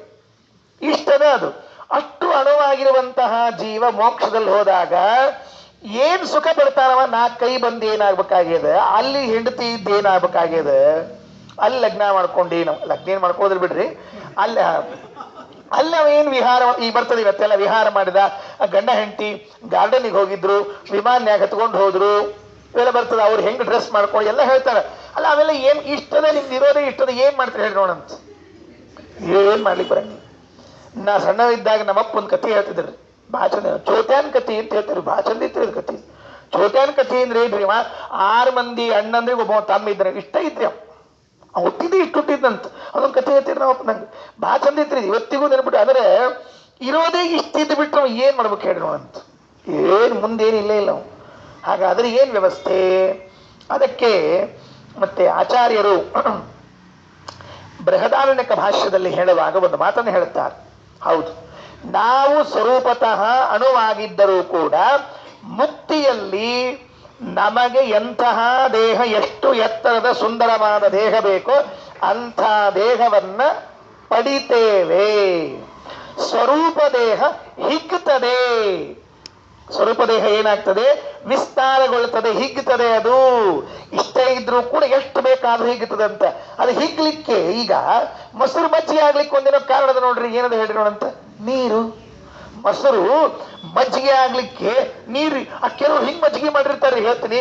ಯಾವತ್ ಶ್ವೇತಂನ ಗಚ್ಚತಿ, ಅದ್ರೊಳಗಿನ ಬಿಳಿ ಬಣ್ಣ ಹೋಗೋ ತನಕ ನೀರು ಹಾಕ್ತಿರ್ತಾರೆ. ಅದು ಮೊಸರಿಂದ ಎಲ್ಲ ಬಿಳಿ ಬಣ್ಣ ಹೋಗಿ ಅದು ನೀರ್ ಆಗ್ಬೇಕು. ಯಾಕ ಮತ್ತೆ ಹೇಳ್ಬೇಕಾದ್ರೆ ನೀರ್ ಮಜ್ಜಿಗೆ ಅಂತ ಹೇಳಿ ಕೊಟ್ಟಿರ್ತಾರೆ. ಅಂದ ಮೇಲೆ ಯಾವತ್ ಶ್ವೇತಂನ ಗಚ್ಚತಿ, ಅದಕ್ಕೆ ಬೆಳೆಸ್ಲಿಕ್ಕೆ ಏನು ಅಂತ ಕೇಳಿದ್ರೆ ಅದಕ್ಕೆ ಶುದ್ಧ ಸತ್ವ. ನೆನಪಿಟ್ಕೊಳ್ರಿ, ಶುದ್ಧ ಸತ್ವ. ಏನ್ ಹಂಗಂದ್ರೆ ಶುದ್ಧ ಸತ್ವ ಅಂದ್ರೆ ಏನದು? ಇದೆಲ್ಲ ಇದು ವೈಕುಂಠದಲ್ಲಿ ಚರ್ಚೆ ಮಾಡಬೇಕಾದ ವಿಷಯ ಇದು. ಶುದ್ಧ ಸತ್ವ ಅಂದ್ರೆ ಏನು? ಈಗೇನು ಸಂಸಾರದಲ್ಲಿ ಬಂದಿದೆ ಇದು ಶುದ್ಧ ಸತ್ವ ಇಲ್ಲಿ ಬಂದೇ ಇಲ್ಲ. ಕಲಬೆರಕೆಯ ಸತ್ವವೇ ಬಂದದ್ದು ನಮಗೆಲ್ಲ. ಸತ್ವಗುಣ, ರಜೋಗುಣ, ತಮೋಗುಣಗಳೇನಿವೆ ಇಲ್ಲಿದ್ದದ್ದು ಇವು 3 ಕಲಿಸ್ಕೊಂಡೇ ಬಂದಾವಿಲ್ಲಿ. ಶುದ್ಧ ಸತ್ವ ಭೂಮಿಯೊಳಗೆ ಬಂದೇ ಇಲ್ಲ. ಶುದ್ಧ ಸತ್ವ ಇದ್ದದ್ದು ಅಲ್ಲೇ ವೈಕುಂಠದಲ್ಲೇ. ಆ ಶುದ್ಧ ಸತ್ವಾತ್ಮಕವಾದ ಪದಾರ್ಥಗಳು ಭೋಗಕ್ಕಾಗಿ ಇದ್ದದ್ದು. ಶುದ್ಧ ಸತ್ವವನ್ನ ತೆಗೆದುಕೊಂಡು ನಮ್ಮ ದೇಹವನ್ನ ವಿಸ್ತಾರ ಮಾಡಿಕೊಳ್ಳುವುದು, ಇದೆಲ್ಲವೂ ಕೂಡ ನಡೆಯುವುದು ವೈಕುಂಠದಲ್ಲಿ. ಆ ಶುದ್ಧ ಸತ್ವ ಅಂದ್ರೆ ಹೆಂಗಿರ್ತದೆ ಅಂತಂದ್ರೆ ಅದು ವಿಚಿತ್ರ. ಇದು ದಿವ್ಯ ಕಾಂತಿ, ಅದರದ್ದು ದಿವ್ಯವಾದ ಕಾಂತಿಯುತವಾದ ಸತ್ವಗುಣ ಆ ಶುದ್ಧ ಸತ್ವಾತ್ಮಕವಾಗಿರುವ ಪದಾರ್ಥಗಳಿಂದ ಭಗವಂತನ ಅನುಗ್ರಹಕ್ಕೆ ಪಾತ್ರರಾಗಿ ಅಲ್ಪಂ ತೇಜ ತಥೈವ ಅಲ್ಪಂ ಜೀವರೂಪಂ ಹಿ ಸಂಸ್ಕೃತೌ. ಬೃಹದಾರಣ್ಯಕ ಭಾಷೆಯಲ್ಲಿ ಆಚಾರ್ಯ ಹೇಳುವಾಗ ಇದು ಅಲ್ಪ ತೇಜಸ್ಸು. ಭಗವಾನ್ ಮೋಕ್ಷದಲ್ಲಿ ಸುಭ ತೇಜ ಕರೋತಿ, ದೇವರಂತಾನಂತೆ. ಇಷ್ಟರಿಂದ ನಿನಗೇನು ಭೋಗ ಮಾಡ್ಲಿಕ್ಕೆ ಆಗೋದಿಲ್ಲ, ಸ್ವಲ್ಪ ಹೇಳು, ಸ್ವಲ್ಪ ದೊಡ್ಡವನಾಗು ಅಂತ ಹೇಳಿ ದೇಹವನ್ನ ಹಿಗ್ಗಿಸ್ತಾನಂತ. ಹಿಗ್ಗಿಸಿ ಅಲ್ಲಿ 4 ಕೈಗಳು ಉಂಟಾಗಿ ಅವನು ಪೀತಾಂಬರ ಎಲ್ಲ ಉಟ್ಟುಕೊಂಡು ಅಥೋ ನವತರಂ ಚೈತದ್ ಬ್ರಹ್ಮಾದೀನಾಂ ಕರೋತ್ಯಜಃ. ಯಾರಿಗೆ? ನಮಗೆ ಮಾತ್ರ ಹೀಗೆ ಮಾಡ್ತಾನೋ ಅಂತ ಕೇಳಿದ್ರೆ ಚತುರ್ಮುಖ ಬ್ರಹ್ಮದೇವರಿಗೂ ಇದೇ ಪಾಡಂತ. ಚತುರ್ಮುಖ ಬ್ರಹ್ಮದೇವರ ದೇಹವು ಇಷ್ಟೇ ಇದೆ. ಎಷ್ಟಿದೆ? ಜೀವರಾಶಿಗಳೆಲ್ಲ ಸಮ. ಬ್ರಹ್ಮದೇವರಿಂದ ಪ್ರಾರಂಭ ಮಾಡಿಕೊಂಡು ಎಲ್ಲರ ಸ್ವರೂಪ ಎಷ್ಟಿದೆ ಅಳತೆಯಲ್ಲಿ ಅಷ್ಟೇ ಇದೆ, ಒಂದೇ ಇದೆ. ಅದೇನು ಚೇಂಜ್ ಇಲ್ಲ. ಹೊರಗಡೆಗೆ ಚೇಂಜ್ ಇರಬಹುದು, ಒಬ್ರು ಎತ್ತರ, ಒಬ್ರು ಗಿಡ್ಡ, ಒಬ್ರು ಅಡ್ಡ, ಒಬ್ರು ಉದ್ದ, ಒಬ್ರು ಅಗಲ, ಬದಲಾವಣೆ ಇರಬಹುದು. ಸ್ವರೂಪದಲ್ಲಿ ಮಾತ್ರ ಬ್ರಹ್ಮದೇವರ ಅಳತೆಯೂ ಅಷ್ಟೇ, ನನ್ನ ಅಳತೆಯೂ ಅಷ್ಟೇ. ಸಾಸ್ವಿ ಕಾಳೆ ಎಲ್ಲಾರದು ಅದು ಬೆಳೀತದೆ. ಅವ್ರು ಹೇಗೆ ಬೇಕೋ ಭಗವಂತನ ಅನುಗ್ರಹದಿಂದ ಎಲ್ಲ ಬೆಳೀತಾ ಹೋಗ್ತದೆ. ಇದ್ರ ಮೇಲೆ ಮತ್ತೊಂದು ಸ್ವಾರಸ್ಯವನ್ನ ಆಚಾರ್ಯ ಹೇಳ್ತಾರೆ. ಸರಿ, ಮೋಕ್ಷಕ್ಕೆ ಹೋಗಬೇಕಾದ್ರೆ ನೀವು ಏನೇನು ಉಪಾಸನೆಯನ್ನ ಮಾಡಬೇಕು ಅಂತ ಒಂದು ಪ್ರಶ್ನೆ. ಕೃಷ್ಣ ಭಗವದ್ಗೀತೆಯಲ್ಲಿ ಹೇಳುವಾಗ, ಇದಂ ಜ್ಞಾನಮುಪಾಶ್ರಿತ್ಯ ಮಮ ಸಾಧರ್ಮ್ಯಮಾಗತಾಗ ಸರ್ಗೇಪಿ ನೋಪಜಾಯಂತೆ ಪ್ರಳಯೇನ ವ್ಯಥಂತಿ ಚ. ನನ್ನ ಸರ್ವೋತ್ತಮತ್ವ ಜ್ಞಾನವನ್ನ ಮಾಡಿಕೊಂಡ ವ್ಯಕ್ತಿ ಇಲ್ಲಿ ಬರ್ತಾನೆ ಅಂತ ಹೇಳ್ಬಿಟ್ಟ. ದೇವರ ಜ್ಞಾನ ಇದು ಮೋಕ್ಷ ಕಾರಣ. ಹೌದು, ಈ ಮೋಕ್ಷಕ್ಕೆ ಬೇಕಾಗುವಂತಹ ಗುಣಗಳ ಉಪಾಸನೆಯನ್ನು ಹೇಳುವಾಗ ಓಂ ಆನಂದಾದಯ ಪ್ರಧಾನಸ್ಯ ಅಂತನ್ನೋ ಸೂತ್ರದಲ್ಲಿ 4 ಗುಣಗಳು ಪ್ರಧಾನ ಪ್ರಧಾನ ಅಂತ ಹೇಳಿಟ್ಬಿಟ್ಟಿರಿ ನೀವು. ಯಾವ 4 ಗುಣಗಳವು? ಸತ್, ಚಿತ್, ಆನಂದಾತ್ಮ. ಭಯಪಟ್ಟು ಮಾಡಿಬಿಟ್ಟಾರೆ ನಮಗೆ. ಇವೇನಾಗೆ ಗೊತ್ತೇನ್ರಿ? ಗಿಳಿಪಾಟ್ರಿ, ಗಿಳಿಪಾಠ. ಏನ್ ಗುಣ ಅಪ್ಪ ಆಚಾರ? ಇಷ್ಟು ಗೊತ್ತಿಲ್ಲೇನ್ರಿ? ಸಚ್ಚಿದಾನಂದ ಆತ್ಮ. ಒಂದ್ ಅರ್ಥ ಹೇಳಪ್ಪ, ಒಂದ್ ಅನುಸಂಧಾನ ಮಾಡಿ ತೋರಿಸು. ಒಂದರ್ಥ, ಒಂದ್ ಅನುಸಂಧಾನ ಮಾಡು, ಆಗ ನೀನೇನು ಉಪಾಸನೆ ಮಾಡ್ತಾ ಇದ್ದಿ ಅಂತ ಅರ್ಥ ಆಗ್ತದೆ. ಹೌದಲ್ಲ? ನಿನಗೆ ಮೋಕ್ಷಕ್ಕೆ ಬೇಕಾದದ್ದು ಆನಂದ ಗುಣ ಅಲ್ವೋ? ದೇವರಲ್ಲಿ ಉಪಾಸನೆ ಮಾಡ ಹಾಗಿದ್ರೆ ದೇವರಲ್ಲಿ ನೀನು ಉಪಾಸನೆ ಮಾಡುವ ಭಗವಂತನ ಪ್ರತಿಮೆಯಲ್ಲಿ ನೀನು ಉಪಾಸನೆ ಮಾಡುವ ಧ್ಯಾನಮಯವಾದ ಭಗವದ್ ರೂಪದಲ್ಲಿ ಆನಂದ ಎಂಬ ಗುಣವನ್ನು ಉಪಾಸನೆ ಮಾಡಿ ತೋರಿಸಿ ನೋಡೋಣ, ಹೇಗೆ ಉಪಾಸನೆ ಮಾಡ್ತೀಯ. ಬಿಡು, ದೇವರಿದ್ದಾನಲ್ಲ, ಆ ದೇವರಲ್ಲಿ ಆತ್ಮವೆಂಬ ಗುಣ ಇದೆಯಲ್ಲ, ಅದನ್ನು ಉಪಾಸನೆ ಮಾಡಿ ತೋರಿಸು ನೋಡೋಣ. ಏನು ಉಪಾಸನೆ ಮಾಡ್ತೀಯ ನೀನು? ಆತ್ಮವೆಂಬ ಗುಣ ಉಪಾಸನೆ ಮಾಡು ಅಂದ್ರೆ ದೇವರು ಸ್ವಾಮಿ, ದೇವರು ಸ್ವಾಮಿ. ಏನಿದು? ಇಷ್ಟೇನಾ? ದೇವರು ಸ್ವಾಮಿ, ದೇವರ ಸ್ವಾಮಿ, ಇಷ್ಟಕ್ಕೆ ಮೋಕ್ಷ ಆಗ್ಬೇಕು ಅಂತಿದ್ರೆ ಮತ್ತೆ ಇಷ್ಟೊತ್ತಿಗೆ ಆಗ್ಬೇಕಾಗಿತ್ತಲ್ಲ ಎಲ್ರಿಗೂ ಕೂಡ. ಅಲ್ಲ ಅಲ್ಲ, ಇದರಲ್ಲಿ ಏನೋ ರಹಸ್ಯ ಇಟ್ಟಿದ್ದಾರೆ, ಅದನ್ನೆಲ್ಲ ನೀವು ಬಿಚ್ಚಬೇಕು. ಇದು ನಿಮ್ ಜವಾಬ್ದಾರಿ. ಗಂಟು ಕಟ್ಟಿ ಕೊಟ್ಬಿಡ್ತದೆ, ಬುತ್ತಿ ಗಂಟು ಕೊಟ್ಬಿಡ್ತದೆ ಅಷ್ಟೇ. ಅದು ಆ ಗಂಟು ತಕ್ಕೊಂಡು ಹೊಲದಾಗ ಕುತ್ಕೊಂಡು ಸೌತಿಕಾಯಿ ಪೌತಿಕಾಯಿ ಎಲ್ಲ ತಗೊಂಡು ಬಕ್ರಿ ಮೇಲೆ ಇಟ್ಕೊಂಡು ಒಡ್ಕೊಂಡು ಆಹಾ ಎಲ್ಲಾರ್ಗೂ ಬಾಯಾಗ ನೀರು ಬರ್ಲಿಕ್ಕೆ ಶುರುವಾದವು. ಆಹಾ ಏನ್ ಬಕ್ರಿ, ಏನ್ ಮೋಕ್ಷ ಅಲ್ಲೇ ಉಳಿತದ. ಇದೇ ಸೌತಿಕಾಯಿ ಬಕ್ರಿ ಮೋಕ್ಷ ಅಲ್ಲೇ ಹೋಯ್ತು. ಅದ್ರ ಮುಂದೆ ಇದ್ರೆ ಎಡ್ರಿ ಆಚಾರ ಯಾರೋ ಬಕ್ರಿ ಮುಂದೆ ಇದೇನ್ರಿ ಅಂತ. ಹಂಗಲ್ಲ ಇದು ನೋಡ್ರಿ. ಇಲ್ಲಿ ಒಂದು ಸ್ವಾರಸ್ಯ. ದೇವರಲ್ಲಿ ಸತ ಅಂತ ಉಪಾಸನೆ ಮಾಡಿದವನಿದ್ದಾನೆ, ಚಿತ್ತ ಅಂತ ಉಪಾಸನೆ ಮಾಡಿದವನಿದ್ದಾನೆ, ಆನಂದ ಅಂತಿದೆ, ಆತ್ಮ ಅಂತಿದೆ ಉಪಾಸನೆ ಮಾಡಿದವನಿದ್ದಾನೆ. ಆಚಾರ ಅಕಸ್ಮಾತ್ ಇಡೀ ಧನುರ್ಮಾಸದಾಗ ಪೂಜಾ ಮಾಡ್ಲಿಕ್ಕೆ ಆಗದೆ ಇದ್ರೆ ಯಾವ ದಿವಸ ಪೂಜಾ ಮಾಡಿದ್ರೆ ಧನುರ್ಮಾಸದ ಪೂಜಾ ಫಲ ಬರ್ತದೆ ಆಚಾರ? ಅಕಸ್ಮಾಚಾರ ಈಗ ದಿವಸ ನಮಗೆ ಎದ್ದು ಬೆಳಿಗ್ಗೆ ಥಂಡಿ ಆಗ ಪೂಜೆ ಮಾಡ್ಲಿಕ್ಕೆ ಆಗ್ಲಾಚಾರ. ಯಾವ ಒಂದ್ ದಿವಸ ಮಾಡಿದ್ರೆ ಎಲ್ಲಾ ದಿವಸದ ಪೂಜೆ ಬರ್ತದೆ. ಹಿಂಗ್ ಮಾಡು. ವ್ಯತಿಪಾತ ವೈಧೃತಿ ಅಂತ ಇರ್ತಾವ ನೋಡು. ಆ ವ್ಯತಿಪಾತ ವೈಧೃತಿ ಬಂದಾಗ ಅದೊಂದು ದಿವಸ ಪೂಜಾ ಮಾಡಿದ್ರೆ ಎಲ್ಲಾ ಪೂಜಾ ಮಾಡಿದ ಪುಣ್ಯ ಬಂತು ಅಂತ ಹೆಂಗಂತೀರೋ ಹಾಗೆ ತಮ್ಮ, ಹಾಗೆ ನೀನು ಒಂದು ಗುಣವನ್ನು ಉಪಾಸನೆ ಮಾಡಿಬಿಟ್ಟದ್ದಾದರೆ ಎಲ್ಲಾ ಗುಣದ ಉಪಾಸನೆಯನ್ನ ಮಾಡಿದಂತೆ ಆಯ್ತಂತೆ. ಯಾವ ಒಂದು ಗುಣ ಅದು ಉಪಾಸನೆ ಮಾಡ್ಲಿಕ್ಕೆ ಇದ್ದದ್ದು? ಯಾವ ಒಂದು ಗುಣ ಅದು ಇದ್ದದ್ದು ಉಪಾಸನೆ ಮಾಡಲಿಕ್ಕೆ ಅಂತ ಕೇಳಿದ್ರೆ ಆತ್ಮತ್ವೋಪಾಸನ. ಆತ್ಮವೆಂಬುವಂತಹ ಉಪಾಸನೆಯನ್ನ ಮಾಡು, ನಿನಗೆ ಎಲ್ಲ ಗುಣಗಳ ಉಪಾಸನೆಯ ಫಲ ಸಿಕ್ತು. ಆದರೆ ಇದು ಸ್ವಾರಸ್ಯ ಇದೆ. ಮತ್ತೆ ಇದರಲ್ಲಿ ಏಕಗುಣೋಪಾಸಕರು, ಚತುರ್ಗುಣೋಪಾಸಕರು ಅಂತ ಎರಡು ಬೇರೆ ಬೇರೆ ಭಾಗ. ಏಕಗುಣೋಪಾಸಕರು, ಚತುರ್ಗುಣೋಪಾಸಕರು ಅಂತ ಬೇರೆ ಬೇರೆ ಭಾಗ ಇದ್ದದ್ದರಿಂದ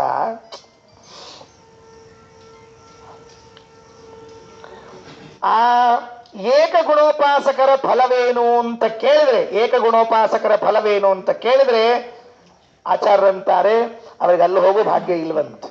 ಎಲ್ಲಿ ಹೋಗೋ ಭಾಗ್ಯ ಇಲ್ಲ, ಅಲ್ಲಿ ಹೋಗೋ ಭಾಗ್ಯ ಇಲ್ವೇ ಇಲ್ವಂತೆ. ಆತ್ಮೇತ್ತೇವ ಪರಂ ದೇವಂ ಉಪಾಸ್ಯಂ ಹರಿಮವ್ಯಯಂ ಕೇಚಿದ ಅತ್ರೈವ ಮುಚ್ಚಂತೆ ನೋತ್ಕ್ರಾಮಂತಿ ಕದಾಚನ. ಫೋನ್ ತಗೊಂಡು ಹೇಳು, ಫೋನ್ ತಗೊಂಡು ಮಾತಾಡು, ಇದು ಎತ್ಕೊ, ಫೋನ್ ಎತ್ತ ಮಾಡಬೇಡಂತ ಇದೆ ಅಂತ ಹೇಳು. ಓಟಿ ಬರ್ದಿರ್ತೆ ಓಟಿ ಹೇಳೋದು. ಆತ್ಮೇತ್ಯೇವ ಪರಂ ದೇವ ಉಪಾಸ್ಯಂ ಹರಿಮವ್ಯಯಂ ಕೇಚಿದತ್ರೈವ ಮುಚ್ಚಂತೆ ನೋತ್ಕ್ರಾಮಂತಿ ಕದಾಚನ. ಕೆಲವರು ಯಾರು ಆತ್ಮ ಎಂಬ ಗುಣವನ್ನು ಉಪಾಸನೆ ಮಾಡ್ತಾರೆ ನೋಡ್ರಿ, ಆ ಆತ್ಮತ್ವ ಉಪಾಸನೆ ಮಾಡುವವರಿಗೆ ಇಲ್ಲೇ ಮೋಕ್ಷ, ಅಲ್ಲಿಲ್ಲ. ಇದೊಂದು ಸ್ವಾರಸ್ಯ. ಮತ್ತೆ ಇಲ್ಲೇ ಮೋಕ್ಷ ಅಂದ್ರೆ ಏನದು? ಇಲ್ಲೇ ಮೋಕ್ಷ ಅಂದ್ರೆ ಇಲ್ಲೇ ಮೋಕ್ಷ, ಅವರಿಗೆ ವೈಕುಂಠ ಲೋಕ ಪ್ರಾಪ್ತಿ ಇಲ್ಲ.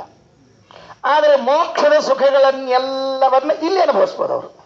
ಇಲ್ಲೇ ಭೂಮಿಯಲ್ಲಿಯೇನೇ ನೋತ್ಕ್ರಾಮಂತಿ ಕದಾಚನ, ಅವರಿಗೆ ಉತ್ಕ್ರಮಣಾದಿಗಳು ಇರುವುದಿಲ್ಲ. ಅತ್ರೈವ ಚ ಸ್ಥಿತಿಸ್ತೇಷಂ ಅಂತರಿಕ್ಷೇತು ಕೇಚನ, ಕೆಲವರು ಅಂತರಿಕ್ಷದಲ್ಲಿ ವಾಸ ಮಾಡ್ತಾರೆ. ಕೇಚಿತ್ ಮಹಾಜ್ಞಾನಾಹ ಸತ್ಯೆ, ಕೆಲವರು ಸತ್ಯಲೋಕದಲ್ಲಿ ಇರ್ತಾರೆ. ಗಚ್ಚಂತಿ ಕ್ಷೀರಸಾಗರ, ಕೆಲವರು ಕ್ಷೀರಸಾಗರ ತನಕ ಹೋಗ್ತಾರೆ. ಹಾಗಾಗಿ ಎಲ್ಲರಿಗೂ ಕೂಡ ಒಂದೇ ರೀತಿಯ ಮೋಕ್ಷ ಅಂತನ್ನುವುದು ಇಲ್ಲ. ಇದೊಂದು ಮಹತ್ವದ ಮಾತು. ಆ ಏಕಗುಣ ಉಪಾಸನೆಯನ್ನ ಮಾಡುವವರಿಗೆ ಏನು ಫಲ ಇರ್ತದೆ, ಬಹುಗುಣೋಪಾಸನೆಯನ್ನು ಮಾಡುವಂಥವ್ರಿಗೆ ಏನು ಫಲ ಇರ್ತದೆ, 4 ಗುಣಗಳನ್ನು ಉಪಾಸನೆ ಮಾಡ್ತಿರ್ತಾರೆ, ಆ ಗುಣ ಉಪಾಸನೆ ಮಾಡಿದವ್ರಿಗೆ ಏನು ಫಲ, ಇನ್ನು ಒಂದೇ ಗುಣವನ್ನ ಆತ್ಮತ್ವವೆಂಬುವಂತಹ ಒಂದೇ ಗುಣವನ್ನು ಉಪಾಸನೆ ಮಾಡಿದ್ರೆ ಏನು ಫಲ, ಇವೆಲ್ಲವೂ ಕೂಡ ಹೇಳಿದಿಲ್ಲ ಏನು ಫಲ ಇರ್ತದೆ ಅಂತನ್ನೋದನ್ನ ತಿಳಿಸ್ಲಿಕ್ಕೆ ಹೇಳ್ತಾ ಇದ್ದಾರೆ. ಒಂದೇ ಮಾತಿನಲ್ಲಿ ಹೇಳಿದ್ರು, ಈ ಆತ್ಮತ್ವ ಉಪಾಸನೆಯನ್ನ ಮಾಡುವಂತಹ ವ್ಯಕ್ತಿ ಏನಿದ್ದಾನೆ ಅವನಿಗೆ ಇಲ್ಲೇ ಇದ್ರ ಮೇಲೆ ಮಧ್ವಾಚಾರ್ಯದ ಒಂದು ಚಿಂತನೆ. ಅದರ ಮಧ್ಯದಲ್ಲಿ ಮಂತ್ರಾಲಯ ಪ್ರಭುಗಳು ಒಂದು ಮಾತನ್ನು ಹೇಳ್ತಾರೆ. ಏನು? ಹೌದು, ನೀವೇನೀಗ ಆತ್ಮತ್ವ ಉಪಾಸನೆಯನ್ನು ಹೇಳ್ತಾ ಇದ್ದೀರಿ, ಮಾಡ್ರಿ, ಬೇಡ ಅಂದಿಲ್ಲ. ಈ ಉಪಾಸನೆ ಮಾಡುವಾಗ ದೇವರು ಒಂದು ವ್ಯವಸ್ಥೆ ಮಾಡಿದ್ದನಂತೆ. ಯೇ ಯಥಾ ಮಾಂ ಪ್ರಪದ್ಯಂತೆ ತಾನ್ ತಥೈವ ಭಜಾಮ್ಯಹಂ, ಯಂ ಯಥಾ ಉಪಾಸತೆ ತಥೈವ ಭವತಿ. ದೇವರನ್ನ ನಾವು ಹೇಗೆ ಉಪಾಸನೆ ಮಾಡ್ತೀವೋ ಹಾಗೆ ನಾವು ಆಗ್ತೀವಿ. ನಾವು ದೇವರನ್ನ ಆನಂದಪೂರ್ಣ ಅಂತ ಉಪಾಸನೆ ಮಾಡಿದರೆ ನಾವು ಆನಂದಪೂರ್ಣ ಆಗ್ತೀವಿ, ಓಕೆ. ದೇವರು ದೋಷ ದೂರ ಅಂತ ಉಪಾಸನೆ ಮಾಡಿದ್ರೆ ನಾವು ದೋಷ ದೂರ ಆಗ್ತೀವಿ, ಓಕೆ. ದೇವರು ಸ್ವಾಮಿ ಅಂತ ಉಪಾಸನೆ ಮಾಡಿದ್ರೆ ನೀವು ಸ್ವಾಮಿ ಆಗ್ತೀರಾ ಅಂತ ಮಂತ್ರಾಲಯ ಪ್ರಭುಗಳ ಒಂದು ಪ್ರಶ್ನೆ. ಹೇಳ್ರಿ, ಉತ್ತರ ಹೇಳ್ರಿ ಅಂದ್ರು.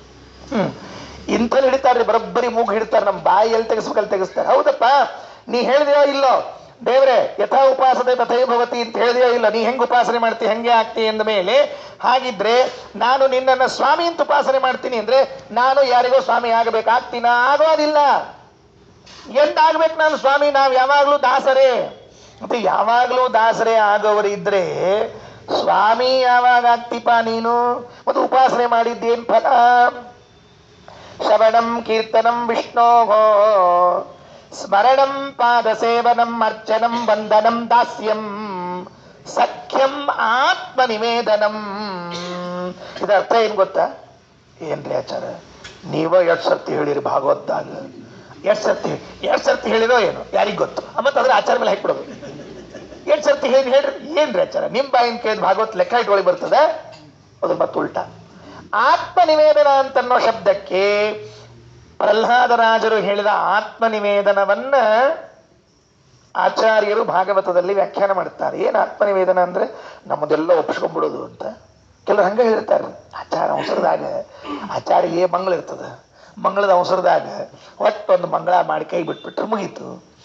ಆತ್ಮ ನಿವೇದನ ಅಂತನ್ನೋ ಶಬ್ದಕ್ಕೆ ಯಾರಾದ್ರೂ ಹಿಂಗೆ ಅರ್ಥ ಮಾಡಿಕೊಂಡಿದ್ರೆ, ಹೇಳಿದರೆ ಅದು ಮೇಲ್ನೋಟದ ಅರ್ಥ ಆಗ್ತದೆ, ನಿಜ ಅರ್ಥ ಅಲ್ಲ, ಒಳ ಅರ್ಥ ಅಲ್ಲ. ನನ್ನನ್ನು ನಾನು ಒಪ್ಪಿಸಿಕೊಳ್ಳೋ ದೇವರಿಗೆ ಅಂತನೋ ಅರ್ಥ ಅಲ್ಲ. ಸಂಸಾರದಲ್ಲಿ ಇದ್ದಾಗಲೂ ಮೋಕ್ಷದಲ್ಲಿ ಇದ್ದಾಗಲೂ ದೇವರು ನನಗೆ ಸ್ವಾಮಿಯಾಗಿದ್ದಾನೆ ಅಂತ ಅನುಸಂಧಾನ ಮಾಡೋದನ್ನೇ ಆತ್ಮ ನಿವೇದನ ಅಂತ ಕರೀಬೇಕು ಅಂತ ಹೇಳಿದ್ದಾರೆ ಶ್ರೀಮದಾಚಾರ್ಯ. ಮರಿಬೇಡ್ರಿ, ಇದು ಆತ್ಮ ನಿವೇದನಕ್ಕೆ ಹೊಸ ವ್ಯಾಖ್ಯಾನ ಮಾಡಿದವರು ಮಧ್ವಾಚಾರ್ಯ. ಇಲ್ಲೂ ದೇವರು ನಮಗೆ ಸ್ವಾಮಿ, ಮೋಕ್ಷದಲ್ಲೂ ದೇವರು ನಮಗೆ ಸ್ವಾಮಿ. ಹಾಗಿದ್ದಾಗ ಮುಕ್ತಿಯಲ್ಲೂ ದೇವರೇ ನಮಗೆ ಸ್ವಾಮಿಯಾಗಿದ್ರೆ ನಾನಿಲ್ಲಿ ದೇವರನ್ನ ಆತ್ಮ ಆತ್ಮ ಅಂತ ಉಪಾಸನೆ ಮಾಡಿ ಸ್ವಾಮಿ ಸ್ವಾಮಿ ಅಂತ ಉಪಾಸನೆ ಮಾಡಿ ಅಲ್ಲಿ ಇನ್ಯಾರಿಗೆ ನಾನು ಸ್ವಾಮಿ ಆಗಬೇಕಾಗಿದೆ? ಆಗೋದಿಲ್ವಲ್ಲ ಅಂತಂದ್ರೆ ಹೌದು, ಕರೆಕ್ಟ್. ಅಲ್ಲಿ ಯಾರಿಗೂ ಸ್ವಾಮಿ ಆಗೋದಿಲ್ಲ, ಮತ್ತೆ ಉಪಾಸನೆ ಮಾಡಂಗಿಲ್ಲ ನಾನು. ಆಗದೆ ಇದನ್ನ ಯಾಕೆ ಮಾಡೋದು? ಸುಳ್ಳು ನೋಡ್ರಿ, ಎಷ್ಟು ಕಷ್ಟ ಇದೆ. ದಿವಸ ಕೇಳಿರ್ತೀವಿ ಇದೇ ವಿಚಾರವನ್ನ, ಒಂದು ಸರ್ತಿ ಹಿಡಿದು ಬಿಟ್ರೆ ಗೋವಿಂದ ಆಗ್ಬಿಡ್ತೀವಿ. ಅದಕ್ಕೆ ಮಂತ್ರಾಲಯ ಪ್ರಭುಗಳು ವ್ಯಾಖ್ಯಾನ ಮಾಡ್ತಾರೆ ತಂತ್ರದೀಪಿಕಾದಲ್ಲಿ ಹೇಳುವಾಗ, ಇಲ್ಲಪ್ಪ, 3 ಗುಣ ನೀನು ಆಗಲಿಕ್ಕೆ 4ನೇ ಗುಣ ಹರಿಪ್ರೀತಿ ಆಗಲಿಕ್ಕೆ ನೆನಪಿಟ್ಕೋ. 3 ಗುಣ ನಿನಗಾಗ್ಲಿಕ್ಕೆ ಸತ ನೀನಾಗು, ಚಿತ ನೀನಾಗು, ಆನಂದ ನೀನಾಗು, ಆತ್ಮ ಅವನಾಗ್ಲಿ ಅಷ್ಟೇ. ಹಂಗಾರೆ ಮತ್ತೆ ಮಾಡಿದ್ದಕ್ಕೆ ಅವ ಪ್ರೀತನಾಗ್ಲಿ ಅಂತ ಮಾಡೋದು. ಅಂದ್ರೆ ಈ ಮೊದಲಿನ 3 ಗುಣ ಅವ ನೋಡ್ರಿ, ಅವು ನಾವು ಪ್ರೀತ ಆಗ್ಲಿ ಅಂತ ಮಾಡ್ಕೊಂಡಿದ್ರಿ. ಅವು ಕೊನೆ ಗುಣ ಅದು ನೋಡ್ರಿ, ಅದು ಅವ ಪ್ರೀತ ಆಗ್ಲಿ ಅಂತ ಮಾಡಿದ್ರಿ. ಇಷ್ಟು ವ್ಯತ್ಯಾಸ ಅದ. ಅಂದ್ರೆ ಉಪಾಸನೆಗಳಲ್ಲಿ ಹೆಂಗ ತೆರ್ಕೋತ ನೋಡ್ರಿ, ಎಲ್ಲ ಹೆಂಗ ದೊಡ್ಡ ದೊಡ್ಡವ್ರು ಅನುಸಂಧಾನ ಮಾಡ್ತಿರ್ತಾರೆ, ಅವ್ರು ಹೆಂಗ ಶಾಸ್ತ್ರಗಳ ತಲೆ ಸ್ಟ್ರೈಕ್ ಆಗ್ತಿರ್ತದೆ. ರಾಯರಂತಾರ ಆತ್ಮತ್ವ ಉಪಾಸನ ಕೇವಲ ಹರಿಪ್ರೀತಿಗಾಗಿ, ಅಲ್ಲಿ ನಿನ್ನ ಯಾವ ಫಲಾಪೇಕ್ಷೆ ಇಲ್ಲ. ಸತಂತ ಉಪಾಸನೆ ಮಾಡು, ದೋಷ ದೂರ ಆಗಿ ನೀ ದೋಷ ದೂರ ಆಗಿ, ಏನ್ ತಪ್ಪಿಲ್ಲ. ಆನಂದ ಅಂತ ಉಪಾಸನೆ ಮಾಡು, ನೀ ಆನಂದ ಪೂರ್ಣ ಆಗಿ ಅಂತ. ನಿಂದೆ ತಂಬಿಗ್ಯಾಗೂ ನೀ ಹಿಡಿಸ್ತಾವೆ, ಬಕೆಟ್ನಾಗೂ ನೀ ಹಿಡಿಸ್ತಾವೆ, ತೀರ್ಸೌಟ್ನಾಗೂ ನೀ ಹಿಡಿಸ್ತಾವೆ, ಚಮಚಾದಾಗಂತೂ ಹಿಡಿಸ್ತಾವೆ.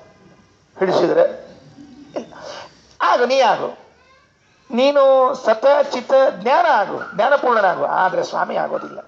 ಸ್ವಾಮಿತ್ವ ಕೇವಲ ಉಪಾಸನೆಗಷ್ಟೆ ಎನ್ನುವ ಅಂಶವನ್ನ ನಾವು ಅರ್ಥ ಮಾಡಿಕೊಳ್ಬೇಕು.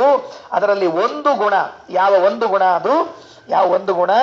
ಆತ್ಮವೆಂಬ ಒಂದು ಗುಣವನ್ನು ಉಪಾಸನೆ ಮಾಡಿದ ಕೇಚಿದ ಅತ್ರಯೂ ಮುಚ್ಚಂತೆ ನೋತ್ಕಾಮಂತೆ ಕದಾಚನ. ಅವರು ಇಲ್ಲಿಯೇ ಮೋಕ್ಷವನ್ನು ಹೊಂದುತ್ತಾರೆ. ಅವರು ಎಲ್ಲಿ ಹೋಗೋದಿಲ್ಲ, ಕ್ಷೀರಸಾಗರಕ್ಕೆ ಹೋಗೋದಿಲ್ಲ. ಅವರು ಇಲ್ಲೇ ಇರ್ತಾರೆ, ಅಂತರಿಕ್ಷದಲ್ಲಿ ಇರ್ತಾರೆ, ಇಲ್ಲಿ ಇರ್ತಾರೆ, ಸತ್ಯಲೋಕದಲ್ಲಿ ಇರ್ತಾರೆ. ಇಷ್ಟು ಮೋಕ್ಷದ ವ್ಯವಸ್ಥೆ ಇದೆ. ಅದಕ್ಕೆ ಅಂಥವ್ರು ಮುಕ್ತರು ಇಲ್ಲಿ ಅಡ್ಡಾಡ್ತಿದ್ರು ಅಂತ ಇಟ್ಕೊಳ್ರಿ. ಆಗ ಘಮ್ ಅಂತ ವಾಸನೆ ಬರ್ತಿರ್ತದಂತೆ ಅವರ ದೇಹದಿಂದ, ಗಂಧದ ವಾಸನೆ ಬರ್ತಿರ್ತದಂತೆ. ದೂರಾದ್ ಗಂಧೋ ವಾತೇವಂ ಪುಣ್ಯಸ್ಯ ಕರ್ಮಣಃ. ಹೆಂಗಿರ್ತದೆ? ಅವ್ರು ನಿಜವಾಗಿ ಮುಕ್ತರಾದವರು ಇಲ್ಲೆಲ್ಲಾದ್ರೂ ಅಡ್ಡಾಡ್ತಿದ್ರು ಅಂದ್ರೆ ಘಮ ಘಮ ಘಮ ಅಂತ ಗಾಳಿ ಬೀಸ್ತದಂತೆ. ಎಷ್ಟೊತ್ತು ಅಂತ ಕೇಳ್ಬೇಡ್ರಿ, ಸೆಕೆಂಡ್ ಒಳಗೆ ಹೋಗ್ಬಿಡ್ತದೆ ಅದು. ಬೀಸ್ರೆ ಈ ಸಲ ನೋಡ್ಕೊಂಡ್ಬಿಡ್ತೀವಿ ಅಂತ ಹಿಂಗೆ ಅಲ್ಲಿಗೆ ಹೋಗ್ಬೇಡ್ರಿ, ಕ್ಷಣ ಮಾತ್ರದಲ್ಲಿ ಹೋಗ್ಬಿಟ್ಟಿರ್ತದೆ. ಹಾಗಾಗಿ ಈ 4 ಮೋಕ್ಷಗಳು, ಅದರ ಉಪಾಸನೆ, ಅದರ ಫಲಗಳೇನು ಅಂತನ್ನುವುದನ್ನ ಈಗ ಇವತ್ತು ಇಲ್ಲಿಗೆ ಎಷ್ಟು ಬೇಕೋ ಅಷ್ಟನ್ನ ಮಾತ್ರ ನಾನು ಹೇಳಿದ್ದೇನೆ. ಇದೇ ಫೈನಲ್ ಅಂತ ತಿಳಿಬೇಡ್ರಿ, ಇನ್ನೂ ಒಳಗೆ ಇದೆ. ಅಲ್ಲಿ ಹೋದ್ಮೇಲೆ ಆಚಾರ ಕೆಲವು ಕೇಳ್ತಿರ್ತಾರೆ, ಅಲ್ಲಿ ಹೋದ್ಮೇಲೆ ಆಚಾರ ಮತ್ತೆ ಯಾವಾಗ ಹುಟ್ಟಿ ಬರ್ತೀವಿ ಆಚಾರ ಅಂತ ಪ್ರಶ್ನೆ. ಆಚಾರ ಅಲ್ಲೂ ಮತ್ತೆ ಸತ್ರ ಹೆಂಗ್ರಿ ಆಚಾರ? ಯಾ ಆಚಾರ ಮಾಡಿಸ್ಲಿಕ್ಕೆ ಬರ್ತಾರ ಅಲ್ಲಿ? ಅಲ್ಲಿ ಹೋದ ವೈಕುಂಠಕ್ಕೆ ಹೋದ ಅಲ್ಲ, ವೈಕುಂಠಕ್ಕೆ ಹೋದ್ಮೇಲೂ ನಾವು ಹೋಗ್ಬಿಟ್ರೆ ಆಚಾರ, ಇಲ್ಲಿಂದ ಹೋದ್ರೆ ವೈಕುಂಠ ವಾಸಿಗಳು ಅಂತ ಹಾಕ್ತಾರೆ. ವೈಕುಂಠದಾಗ ಹೋದ್ರೆ ಎಲ್ಲಿ ಹಾಕ್ತಾರೆ ವಾಸಿಗಳು? ವೈಕುಂಠವೇ ವಾಸಿ ಅಷ್ಟೇ, ಇನ್ನೇನಿಲ್ಲೇ ಇಲ್ಲ. ಅದಕ್ಕೆ ಉತ್ತರ ಹೇಳಿದರು 23ನೇ ಪದ್ಯದಲ್ಲಿ, ನ ಭವಂತಿ ಯತ್ರ ಮೃತಿ ಜನ್ಮ ಜರಾ ತ್ರಿವಿಧಂ ಭಯಂ ಕಿಮುತ ದುಃಖ ಗಣಃ ಅಪರಂಚ ಕಿಂಚಿದ ಶುಭಂ ನ ಭವೇನ್ನ ಗುಣಾದಿ ತತ್ಪ್ರಭವ ಮೂಲಮಪಿ. ನ ಭವಂತಿ ಯತ್ರ, ಎಲ್ಲಿ ಎಲ್ಲಿ ಮೋಕ್ಷದಲ್ಲಿ, ಮೃತಿ ಮರಣ ಜನ್ಮ ಹುಟ್ಟು, ಜರಾ ಮುಪ್ಪು, ತ್ರಿವಿಧಂ ಇಲ್ಲ, ಭಯಂ ಇಲ್ಲ, ದುಃಖಗಣ ಎಲ್ಲಿದ್ದ? ವಯಸ್ಸಾಗಂಗಿಲ್ಲ ಅಂತ ನೋಡ್ರಿ ಮೋಕ್ಷದಾಗ. ಯಾರು ಬೇಕಾದ್ರೂ ಹೋಗ್ಬೋದು. ಮತ್ತೆ ಯಾರಿಗಿಲ್ಲಿ ವಯಸ್ಸಾಗಬಾರ್ದು ಅಂತ ಅನಿಸ್ತಿರ್ತಾವ, ಹೋಗ್ಬೋದು. ವಯಸ್ಸಾದ್ರೆ ಏನ್ ಮಾಡ್ಲಿಕ್ಕೆ ಬರಂಗಿಲ್ಲ. ಇನ್ನ ಆಗಬಾರ್ದು ಅಂತಿದ್ರೆ ಅವಶ್ಯವಾಗಿ ಮೋಕ್ಷಕ್ಕೆ ಹೋಗ್ಬೇಕು. ವಯಸ್ಸಾಗಂಗಿಲ್ಲ ಅಂದ್ರೆ ಏನ್ರಿ ಆಚಾರಲ್ಲಿ? ಯಾವಾಗ್ಲೂ ತಗೊಂಡಿರ್ತಾರಂತ. ಎಷ್ಟು ವರ್ಷದವ್ರ ಆಚಾರ? 16, 18, 16, 18 ಮುಗೀತು. ಯಾವಾಗ್ಲೂ ಯಾವಾಗ್ಲೂ ಏನ್ರಿ ಎಷ್ಟು ಚಲೋ ಇರ್ತದೆ. 16, 18 ಆಗಿಬಿಟ್ರೆ ಡಾಕ್ಟರ್ ಕಡೆ ಹೋಗೋ ಹಂಗಿಲ್ಲ, ಚೆಕಪ್ ಮಾಡಿಸ್ಕೊಳ್ಳೋ ಹಂಗಿಲ್ಲ. BP, ಶುಗರು, ಜಯ ವಿಜಯರ್ ಅಂತವ್ರೇನು? ಯಾರು BP ಶುಗರ್ ಅಂದ್ರೆ ಜೈ ವಿಜಯರ್ ಅಂತ ನಮ್ಮ ಜೊತೆಗೆ ಇರ್ತಾರಂತೆ ಯಾವಾಗ್ಲೂ ಅವರು. ಅದಕ್ಕೆ ಏನಿಲ್ಲ ಅಲ್ಲಿ, ಮತ್ತೊಂದು ಮುಗಿದೊಂದು ಏನಿಲ್ಲ. ಅದಕ್ಕೆ ಹೇಳಿದ್ರು ಹುಟ್ಟಿಲ್ಲ, ಸಾವಿಲ್ಲ, ಮುಪ್ಪಿಲ್ಲ, ಏನು ತೊಂದರೆ ಇಲ್ಲ, ಭಯವಿಲ್ಲ, ದುಃಖ ಗಣಗಳಂತರೂ ಮೊದಲೇ ಇಲ್ಲ. ದುಃಖಗಳು ಸರ್ವಾತ್ಮನ ಇಲ್ಲ. ಇಲ್ಲ ವೈಕುಂಠದಲ್ಲಿ ಮೃತಿ ತಾನಿಲ್ಲ, ಜರೆ ಜನ್ಮಾದಿಗಳು ತಾವಿಲ್ಲವಾಧ್ಯಾತ್ಮಿಕವೇ ಮೊದಲಾದ ಒಂದೆರಡು ತಾಪ. ಇಲ್ಲ ದುಃಖಾದಿಗಳು ಭಯ ತಾನಿಲ್ಲವ ಶುಭವು ಮತ್ತೆ ಹರಿ ಶ್ರೀ ನಲ್ಲ ಸ್ಥಾನದಲ್ಲಿಲ್ಲ ಗುಣತ್ರಯ ವಿವಕ್ಕೆ ಕಾರಣವು. ಅಲ್ಲೇನಿಲ್ಲ, ದುಃಖಾದಿಗಳಿಲ್ಲ. ಇಲ್ರಿ ಆಚಾರ ಎಲ್ಲ ಬರೋಬರ್ದೆ. ಯಾಕಂದ್ರೆ ಸ್ವಲ್ಪ ಮಾನಸಿಕ ಆಗಿವಿ ಯಾಕೋ ಅಂತಂತೀವಿ ಅಂದ್ರೆ ಮಾನಸಿಕನೂ ಆಗಂಗಿಲ್ಲ. ಯಾಕಂದ್ರೆ ಫಿಸಿಕಲ್ಲಿ ಸ್ಟ್ರಾಂಗ್ ಇದ್ರು ಕೂಡ ಮೆಂಟಲ್ಲಿ ವೀಕ್ ಇದ್ರೆ ಗೋವಿಂದ. ಅದು ವೈಕುಂಠದಾಗ ಫಿಸಿಕಲ್ಲಿ ಮೆಂಟಲ್ಲಿ ಎರಡೂ ಕಡೆಯಿಂದ ಏನು ಬಾಧಕವಿಲ್ವಂತೆ. ಯಾಕೆ? ಇದು ಸಿಗಲಿಲ್ಲ ಅಂತ ಅನ್ಸಿರ್ತಾನೆ ಚಿಂತೆ ಆಗಬೇಕು. ಯಾವ್ದು ಸಿಗಲಿಲ್ಲ? ಎಲ್ಲವೂ ದೊರಕ್ತಾ ಇರುವಾಗ ಕಾಟ ಕೊಡೋರು ಯಾರು ಇಲ್ಲದೆ ಇದ್ದಾಗ ಹಿಂಗೆ ಅದು ಎರಡು ಸೇರ್ಸ್ಕೋಬೇಕು. ಎಲ್ಲವೂ ಸಿಗ್ತಿರಬೇಕು, ಸಿಗೋದಕ್ಕೆ ಯಾರು ಕಾಟ ಕೊಡೋದೇ ಇಲ್ಲದೆ ಇದ್ರೆ ಏನ್ ಬೇಕಾದ್ರೂ ಮಾಡಿಕೊಂಡಿರಬಹುದಂತೆ. ಅನಭೂಯತೆ 24ನೇ ಶ್ಲೋಕ. ಅನಭೂಯತೆ ಸುಖಮನಂತ ಸಖೈಹಿ ಅಪರಂಚನ ಕಿಂಚಿದ ಶುಭಂ ನ ಭವೇತ್ ನ ಗುಣಾದಿ ತತ್ ಪ್ರಭವ ಮೂಲಮಪಿ. ಹಿಂದಿನ ಶ್ಲೋಕದಲ್ಲಿ ಒಂದೆರಡು ಮಾತು. ಸತ್ವಾದಿ ಗುಣಗಳೂ ಇಲ್ಲ ಅಲ್ಲಿ ಸತ್ವಗುಣ ರಜೋಗುಣ ತಮೋ ಗುಣಗಳು ಇಲ್ಲ.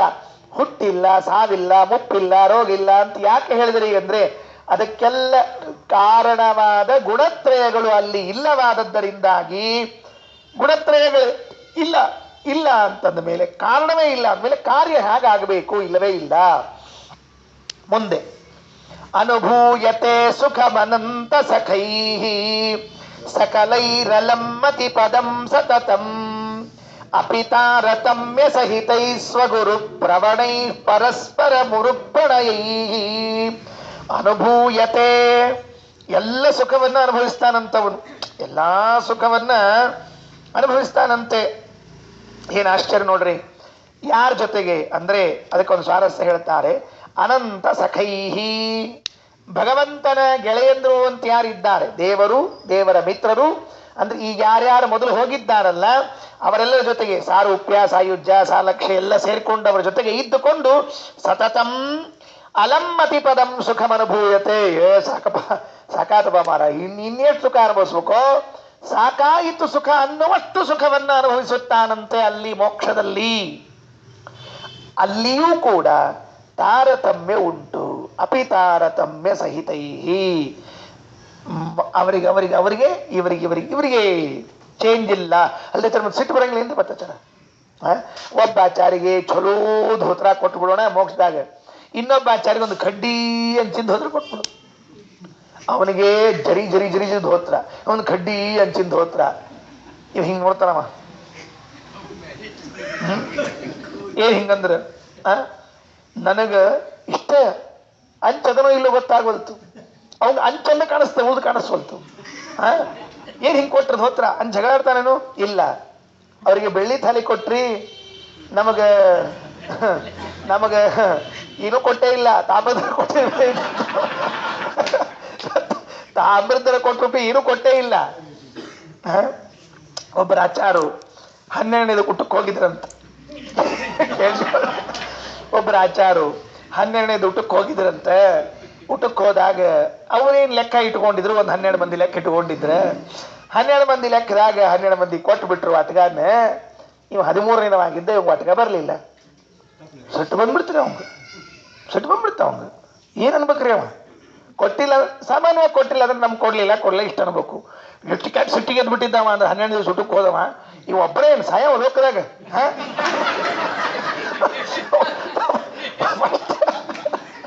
ಮೊದಲ ಅವ್ರ ಬಾಯಿಂದ ಬಂದದ್ದು ಏನಂದ್ರೆ ಒಬ್ಬರೇ ಸಾಯವ, ಇನ್ನೊಬ್ಬರ ಕಡೆ ಹೋಗ್ತೀನಿ ನಾ, ಬಿಡುದಿಲ್ಲ, ಅಲಿಸ್ಕೊಬೋದು.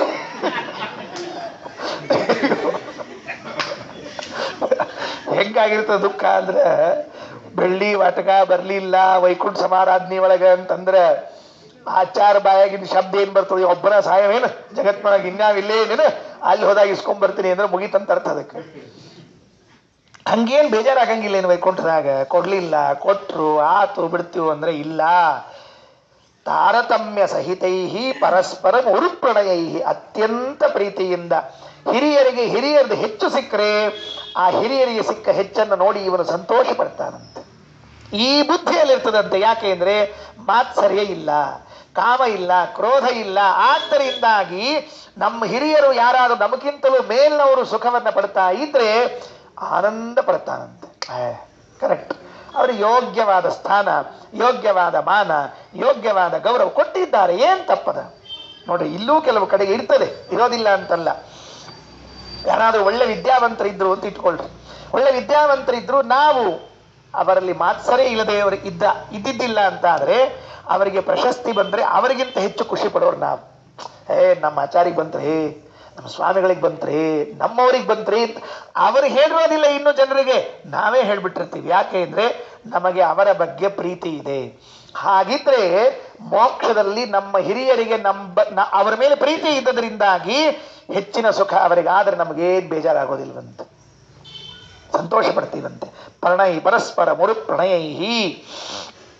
ಇನ್ನು ಆ ವೈಕುಂಠದಲ್ಲಿನ ಸುಖ ಭಾಗ ಹೇಗಿರ್ತದೆ ಅಂತ ಅನ್ನೋದನ್ನ ಹೇಳ್ತಾ ಹೊರಡುತ್ತಾರೆ ನೋಡಿ. ಅತಿ ಸುಂದರಾಹ. ಈಗ ಅಲ್ಲಿರುವಂತಹ ಪುರುಷರು ಸ್ತ್ರೀಯರು, ಇಷ್ಟೊತ್ತು ಮೋಕ್ಷದಲ್ಲಿ ಬಂದ್ವಿ, ವೈಕುಂಠ ಲೋಕ ಹೆಂಗಿತ್ತು ಅಂತ ಹೇಳಿದ್ರು, ಅದ್ಭುತ ಇತ್ತು, ನಾರಾಯಣ ಹೆಂಗಿದ್ದ, ಅಲ್ಲಿದ್ದ ಮೋಕ್ಷಗಳು ಎಷ್ಟು ಎಲ್ಲ ಹೇಳ್ತಾ ಬಂದು ಈಗ ಕೊನೆಗೆ ಹೇಳ್ತಾರೆ. ಏನ್ ಹೇಳ್ತಾರೆ ಈಗ ಅಂದ್ರೆ, ಪುರುಷರು ಸ್ತ್ರೀಯರು ಅಲ್ಲಿದ್ದ ಗಂಡ ಹೆಂಡತಿಯರು ಹೇಗಿರ್ತಾರೆ, ಅವರು ಪಡುವಂತಹ ಸುಖಗಳು ಸಂತೋಷಗಳು ಹೇಗಿರ್ತದೆ ಅನ್ನೋದನ್ನು ವರ್ಣನೆ ಮಾಡಲಿ ಪ್ರಾರಂಭ ಮಾಡುತ್ತಾರೆ. ಅತಿ ಸುಂದರಾಗ ಸುರಭಯ ಪುರುಷ ಹರಿಚಂದನೇನ ನವಚಂದ್ರ ರುಚ ಚಲಚಾರು ಚಾಮರಧರಾನುಚರ ವಿಹರಂತಿ ನಿತ್ಯ ತರುಣ ಇಹತೆ. ಅತಿ ಸುಂದರಾಗ, ಭಾರಿ ಸುಂದರರಂತೆ.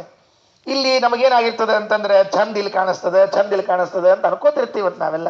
ಯಾರ ಬ್ಯಾರೆಯವ್ರ ಚಂದ ಇದ್ದವ್ರು ನೋಡಿ ನಾವು ಒಂದ್ ಸ್ವಲ್ಪ ಇನ್ನೊಂದು ಚೂರು ಚಂದ ಆಗ್ಬೇಕಾಗಿತ್ತು ಏನು ಅಂತ ಅನಿಸ್ತಿರ್ತದೆ. ಅಲ್ಲಿ ಆ ಪ್ರಸಂಗವೇ ಇಲ್ಲ. ಪರಮ ಸುಂದರನಾಗಿ ಬಿಟ್ಟಿರ್ತೇವಂತೆ ಮೋಕ್ಷದಲ್ಲಿ ಇದ್ದಾಗ. ಯಾರು ಮೋಕ್ಷ ಯೋಗ್ಯ ಜೀವರಾಶಿಗಳು ಇದ್ದಾರೋ ಅವರೆಲ್ಲ ಸುರ ಸುಂದರಾಂಗರು ನವಸು ಸುಂದರ ಚಂದ್ರ ರುಚಿರ ಸುಗಂಧ ಪರಿಮಳ ದಿಂದ ಸೌರಭರಾಗಿ ನಿತ್ಯದಿ ತರುಣರಾಗಿಹರು. ಚಂದದಲ್ಲಿ ಸಂಚರಿ ಪರನುಚರರಿಂದ ಧೃತ ಚಾಮರರು ಪರಮಾನಂದ ತುಂದಿಲರಿಂದು ವದನ ರೂಪೇಂದ್ರ ಸೇವಕರು. ಸುಂದರಾಂಗರು ನವಸು ಸುಂದರ ಚಂದ್ರ ರುಚಿರ ಸುಗಂಧ ಪರಿಮಳದಿಂದ ಸೌರಭರಾಗಿ, ಅತಿ ಸುಂದರಾಗ ಸುರಭಯಾಗ ಪುರುಷಾಗ. ನೋಡ್ರಿ ಅವ್ರು ಹೆಂಗಿದ್ದಾರೆ. ಆ ಗಂಧ ಸುಗಂಧ ಅವರ ದೇಹದಿಂದ ಸ್ವಾಭಾವಿಕವಾಗಿ ಗಂಧ ಬರ್ತಿರ್ತದಂತೆ. ಹಚ್ಕೊಂಡು ಗಂಧ ಅಲ್ಲ, ಅದ್ರ ಮೇಲೆ ಗಂಧ ಹಚ್ಕೊಂಡಿರ್ತಾರೆ, ಆ ವಿಷಯ ಬೇರೆ. ದೇಹದಿಂದಲೇ ಸ್ವಭಾವ ಸಹಜವಾಗಿ ಗಂಧ ಬರ್ತದಂತೆ. ಇಲ್ಲಿ ಮನುಷ್ಯ ದೇಹವಾದದ್ದರಿಂದ ಇದು ಹೊಲಸು, ಒಪ್ಪೋಣ. ಆದರೆ ಮೋಕ್ಷದಲ್ಲಿ ಅಪ್ರಾಕೃತವಾದ ಶರೀರ ಇದ್ದದ್ರಿಂದ ಸಹಜವಾಗಿ ಸುಗಂಧ ಬರ್ತದಂತೆ. ಕೆಲವರು ನೋಡ್ರಿ ಏನು ಸುಡುಗಾಡು ಪರ್ಫ್ಯೂಮ್ ಹಾಕೊಳ್ಳಲ್ಲ, ಏನೂ ಇರೋದಿಲ್ಲ. ಅದು ನಮ್ಮಲ್ಲಿ ಪರ್ಫ್ಯೂಮ್ ಅಂದ್ರೆ ಏನ್ ಗೊತ್ತೇನ್ರಿ, ಗೋಮೂತ್ರ ಗೋಮಯ ಅಂತ ಕರಿತಿರ್ತಾರೆ ಸಂಸ್ಕೃತದಲ್ಲಿ. ಗೋಮೂತ್ರ ಗೋಮಯ ಅಂತ ಕರಿತಿರ್ತಾರೆ ಪರ್ಫ್ಯೂಮ್ ಅಂದ್ರೆ. ಅದೇನು ಹಾಕೊಂಡ್ರಂಗಿಲ್ಲ, ಆದರೂ ಸಹಜವಾಗಿ ಅವರ ದೇಹದಿಂದ ಒಳ್ಳೆ ವಾಸನೆ ಬರ್ತಿತ್ತು ಅಂದ್ರೆ ಅದಕ್ಕೆ ಶಾಸ್ತ್ರ ಹೇಳ್ತದೆ, ಹಿಂದಿನ ಜನ್ಮದಲ್ಲವನು ಹೆಚ್ಚು ಈ ಸುಗಂಧರಾಜವೋ ಸೇವಂತಿಗೆಯೋ ತೆಗೆದುಕೊಂಡು ಹರಿಪೂಜೆಯನ್ನ ಮಾಡಿದ್ದ ಅಂದ್ರೆ ಈ ಜನ್ಮದಲ್ಲಿ ಅವನ ದೇಹ ಅಷ್ಟು ಘಮಘಮ ಅಂತಿರ್ತದಂತ. ಪದ್ಮಪುರಾಣದಲ್ಲಿ ಹೇಳುವಾಗ ಯಾವ ಯಾವ ಮಾಸದಲ್ಲಿ ಯಾವ ಯಾವ ಹೂಗಳನ್ನ ತೆಗೆದು ಹರಿಪೂಜೆಯನ್ನ ಮಾಡಿದರೆ ಏನೇನು ಫಲ ಸಿಗುತ್ತದೆ ಅಂತ ಹೇಳಿದ್ದಾರಂತೆ. ಅದರಲ್ಲಿ ಸುಗಂಧ ರಾಜ ಅಂತ ಕರೆಸಿಕೊಂಡದ್ದನ್ನ ಪೂಜೆ ಮಾಡಿದರೆ ಇವನ ದೇಹದಲ್ಲಿ ಘಮಘಮ, ಇಲ್ಲೇ ಮೋಕ್ಷದಲ್ಲಂತೂ ದೂರ ಉಳಿತು. ಅಂದ ಮೇಲೆ ಅತಿ ಸುಂದರಾಹ ಸುರಭಯ ಪುರುಷ. ಇದರ ಮೇಲೆ ಹರಿಚಂದನೇನ ನವಚಂದ್ರ ರುಚ, ಚಂದ್ರ ಬೇರೆ ಹೆಚ್ಕೊಂಡಿದ್ದಾರೆ. ಚಲಚಾರು ಚಾಮರ ಧರಾನುಚರ, ಹಿಂದೆ ಸೇವಕರು ಬಂದು ಚಾಮರ ಬೀಸ್ತಿರ್ತಾರಂತ. ಯಾರಿಗೆ? ಸಾದಾ ವ್ಯಕ್ತಿಗರಿ, ಬ್ರಹ್ಮದೇವ್ರದಲ್ಲ. ಯಾರು ಮುಕ್ತನಾದ ವ್ಯಕ್ತಿ ಇದ್ದಾನವನು ನಿತ್ಯ ತರುಣಾಹ ಇಹ ತೇ, ನಿತ್ಯ ತರುಣರಾಗಿದ್ದಾರೆ ಇಲ್ಲಿ ಅವರು. ಇನ್ನು ಮುಂದೆ 26ನೇ ಶ್ಲೋಕ, ಅಲ್ಲಿ ಹಾಡು ವಾದ್ಯ ನೃತ್ಯ ಪ್ರತಿಯೊಂದು ಇದೆ ಅಂತ. ಯಾಕೆ ಸಿಕ್ತು ಅಂತ ಯಾರ ಪ್ರಶ್ನೆ ಕೇಳಿದ್ರು. ಅಲ್ಲಿ ಹಾಡು ಯಾಕೆ ಸಿಕ್ತು? ಇಲ್ಲಿ ದೇವರ ಮುಂದೆ ನೀವು ಸಂಗೀತ ಸೇವಾ ಮವಧಾರಯ ಅಂದಾಗ ಮಾಡಿದ್ರಿ, ಅದಕ್ಕಲ್ಲಿ ಸಿಕ್ತು. ಇಲ್ಲಿ ನರ್ತನ ಸೇವಾ ಮವಧಾರಯ ಅಂದಾಗ ನರ್ತನ ಮಾಡಿದ್ರಿ, ಅಲ್ಲಿ ನರ್ತನ ಸಿಕ್. ಆಚಾರ ಅತಿ ಮಾಡಬೇಡ್ರಪ್ಪ ನೀವು. ಇಲ್ಲೆಲ್ಲಿ ನಾವು ನರ್ತನ ಸೇವಾ ಮಾಡಿರ್ತೀವಿ, ಮಾಡಿರಂಗಿಲ್ಲಲ್ಲ ನಾವಿಲ್ಲಿ ಅಂದ್ರೆ ನಮಗ್ ಸಂಕೋಚ ಜಾಸ್ತಿ ರೀ. ನಾವು ಕುಡಿದು ಬಿಟ್ರೆ ಯಾರೇನ್ ತಿಳ್ಕೊಂಡ್ಬಿಟ್ರೆ, ಅದು ತಿಳ್ಕೊಂಡವನು ಯಾರೇನೇ ಇರ್ತಾನ, ಅವೇನ್ ಬೇರೆ ಇರ್ತಾನ ಮಾಡೋದು. ಇಲ್ವೋ ನರ್ತನ ಸೇವೆ ಮಾಡಿಲ್ವೋ ಬಿಡ್ರಿ. ಹಾದಿ ನಡೆಯುವುದೇ ನರ್ತನವೆಂದರಿತವ ನೆಮಹ ಯೋಗಿ, ಜಗನ್ನಾಥದಾಸರಂತಾರೆ. ನೀ ನರ್ತನ ಸೇವೆ ಮಾಡಬೇಡೋ, ದೇವರ ಕ್ಷೇತ್ರಕ್ಕೆ ನಡ್ಕೊಂಡು ಹೋದಿಯಲ್ಲ, ನಿನ್ನ ಮನೆಯಿಂದ ಗುಡಿವರೆಗೆ ನಡ್ಕೊಂಡು ಹೋದಿಯಲ್ಲ, ಹಾದಿ ನಡೆಯುವುದೇ ನರ್ತನವೆಂದರಿದವನೇ ಮಹಾಯೋಗಿ. ಅದೇ ನರ್ತನ ಸೇವಾ. ಏನ್ ಅನ್ಕೂಲ್ರಿ, ಹಿಂಗೊಂದು ಜಗನ್ನಾಥ ದಾಸರ ಅಂತವ್ರು ಒಂದು 8-10 ಮಂದಿ ಸಿಕ್ಬಿಟ್ರೆ ನಮಗೆ ಹೇಳ್ತೀನಿ ಮಾಡ್ಕೊಂಡ್ಬಿಡ್ತೀವಿ ಸ್ವಚ್ಛ. ಯಾಕ ಮಲಗುವುದೇ ಶಿರಸಾಷ್ಟಾಂಗ ಪ್ರಣಾಮ, ಮಲ್ಕೊಳ್ಳೋದು ನಮಸ್ಕಾರ ಅಂತ್ರಿ, ನಡೆಯೋದು ನರ್ತನ ಅಂತ, ಮುಗಿದು ಹೊಟ್ಬಿಡ್ರಿ. ಮಮತೆ ಬಿಟ್ಟವನೇ ಮಹಾಯೋಗಿ, ಮಮತೆ ಬಿಟ್ರೆ ಅವನೇ ಮಹಾಯೋಗಿ ಅಂತ ಎಷ್ಟು ಸರಳ ಮಾಡ್ಯಾರ್ರಿ ಅನುಸಂಧಾನ ಎಲ್ಲದ. ಆದ್ದರಿಂದ ಅಲ್ಲ ಆದ್ರೂ ನರ್ತನ ಸೇವಾ ಮಮಧಾರೆಯನ್ನು ನಾವು ಮಾಡಿಲ್ಲ ಅಂತ ಕೊರಿತದ ನಮಗೆ, ಹಂಗೇನು ಕೊಡ್ಕೋಬೇಡ್ರಿ, ಹೇಳ್ತೀವಿ ಬರ್ರಿ. ಅವಾಗವಾಗ ನರ್ತನ ಸೇವಾ ಇದ್ದಾಗ ಅವಾಗವಾಗ ಅದೇನು, ನೀವು ಅಡಿಗೆ ಮನೆಯಲ್ಲಿ ಅಡಿಗೆಯನ್ನ ಮಾಡಿ ದೇವರ ಮನೆಯಲ್ಲಿ ನೈವೇದ್ಯ ಮಾಡುವಾಗ ನಿಮ್ಮ ಮನೆಯವರು ಅವಸರ ಮಾಡ್ತಿರ್ತಾರಲ್ಲ, ನೈವೇದ್ಯ ನೈವೇದ್ಯ ನೈವೇದ್ಯ ಅಂತಿರ್ತಾರಲ್ಲ, ಆಗ ಅವಸರದಲ್ಲಿ ತಂದಿಡ್ತೀರಲ್ಲ, ಅದೇ ನರ್ತನ. ಇನ್ನೇನು ನರ್ತನ ಮಾಡ್ತೀನಿ, ಕುಣಿಸ್ತಾರ ಅಂತಿರ್ತಾರೆ ನೋಡ್ರಿ. ದೇವ್ರ ನೈವೇದ್ಯ ಆಗೋದ್ರಾಗ ನಮ್ಮ ಮನೆಯವ್ರು ಕುಣಿಸ್ಬಿಟ್ರೆ ನಮ್ಮನ್ನ ಅಂತಿರಂಗಿಲ್ಲ, ಅದೇ ನರ್ತನ. ಹಿಂಗ ನನಗನ್ನಿಸ್ತದ್ರಪ್ಪ. ಮತ್ತೆ ಸುಳ್ಳೆ ನಾ ಯಾಕೆ ಮತ್ತೆ ಮಂದಿಗೆ ಅನ್ಬೇಕು, ಇರ್ಲಿ ಬಿಡ್ರಿ, ಇದೊಂದು ಅನುಸಂಧಾನ ಇಟ್ಕೊಂಡಿರಿ. ಅದಕ್ಕೆ ಸವಿಲಾಸ ಲಾಸ್ಯ ಪರಿತುಷ್ಟ ದೃಶೋ ಮೃದುಗೀತ ವಾದ್ಯ ಮುದಿತ ಶ್ರವಣಾಗ ಅನುರಂಜಯಂತಿ ನವ ಕಂಜ ದೃಶೋ ರಮಣ ಅಮೀಶ್ವರ ಮಣಿ ತರುಣೀ. ಸವಿಲಾಸ ಲಾಸ್ಯ ಪರಿತುಷ್ಟ ದೃಶ ಏನೇನು ನೋಡ್ರಿ. ಯಾವುದಕ್ಕ ಲಾಸ್ಯ ಅಂತ ಕರೀತಾರ, ಯಾವುದಕ್ಕ ಮತ್ತೆ ಇದು ವಾದ್ಯ, ಎಲ್ಲವನ್ನ ಹೇಳ್ತಾ ಇದ್ದಾರೆ. ಸವಿಲಾಸ ಲಾಸ್ಯ ಅಂದ್ರೆ ನಾಟ್ಯಕ್ಕೆ ನಟನೆಗೆ ಏನ್ ಕರೀತಾರೆ ಅಂದ್ರೆ ಲಾಸ್ಯ ಎಂದು ಕರೀತಾರೆ. ಬರೇ ನಾಟ್ಯ ಅಲ್ಲ, ನಾಟ್ಯಂತೂ ತಾಂಡವಂ ಲಾಸ್ಯಂ, ತಾಂಡವ ನೃತ್ಯಕ್ಕೂ ಕರೀತಾರಂತೆ. ಸಾಮಾನ್ಯ ನೃತ್ಯದಿಂದ ಪ್ರಾರಂಭ ಮಾಡಿಕೊಂಡು ಅಲ್ಲಿವರೆಗೂ ಕೂಡ ನೃತ್ಯ, ಸವಿಲಾಸ ವಿಲಾಸದಿಂದ ಕೂಡಿದ ನೃತ್ಯ. ಇದು ವೈಕುಂಠದಲ್ಲಿ ನಾವು ಅರ್ಥಾತ್ ಮೋಕ್ಷಯೋಗ್ಯರಾದ ಜೀವಗಳು ನಡೆಸ್ತಾ ಇದ್ರೆ ಯಾರು ನಿಮಗೆ ಯಾಕೆ ಕುಣಿತಾ ಇದ್ದೀರಿ ಅಂತ ಕೇಳೋದಿಲ್ಲ. ಮನಸೋ ಇಚ್ಛೆ, ಜೊತೆಗೆ ಮುಂದೇನು ಮೃದು ಗೀತ ವಾದ್ಯ ಮುದಿತ ಶ್ರವಣ, ಮೃದುವಾದ ಗೀತದ ಜೊತೆಗೆ ವಾದ್ಯ, ಆ ಗೀತ ವಾದ್ಯ ಎರಡೂ ಕೇಳಿಕೊಂಡು ಕೇಳೋ ಹಂಗಿತ್ತಂತ. ಕೆಲವೊಮ್ಮೇನಾಗ್ತಿರ್ತದ್ರಿ, ಹಾಡು ಚಂದ ಇರ್ತದ, ಪಕ್ಕವಾದ್ಯ ಸರಿ ಇರಂಗಿಲ್ಲ. ಕೆಲವೊಮ್ಮೆ ಪಕ್ಕವಾದ್ಯ ಜಾಸ್ತಿ ಆಗಿಬಿಡ್ತದೆ, ಹಾಡು ಕೇಳಿಸ್ತಿರಂಗಿಲ್ಲ. ಹಂಗೆರಡೂ ಇರಬಾರ್ದು. ಹಾಡು ಹೆಚ್ಚಿದ್ದು ಅದಕ್ಕೆ ಹೆಸರೇ ಪಕ್ಕವಾದ್ಯ, ಅಂದ್ರೆ ಪಕ್ಕದಲ್ಲಿರಬೇಕೇ ವಿನಃ ಮುಖ್ಯವಾದ್ಯ ಆಗಬಾರ್ದದು. ನಮ್ಮಲ್ಲಿ ಕೆಲವರು ಹಾಡು ಕಡಿಮೆ ಹಾಡಿ ಪ್ಯಾವ್ ಅಂತ ಬರೆಸ್ತಿರ್ತಾರೆ.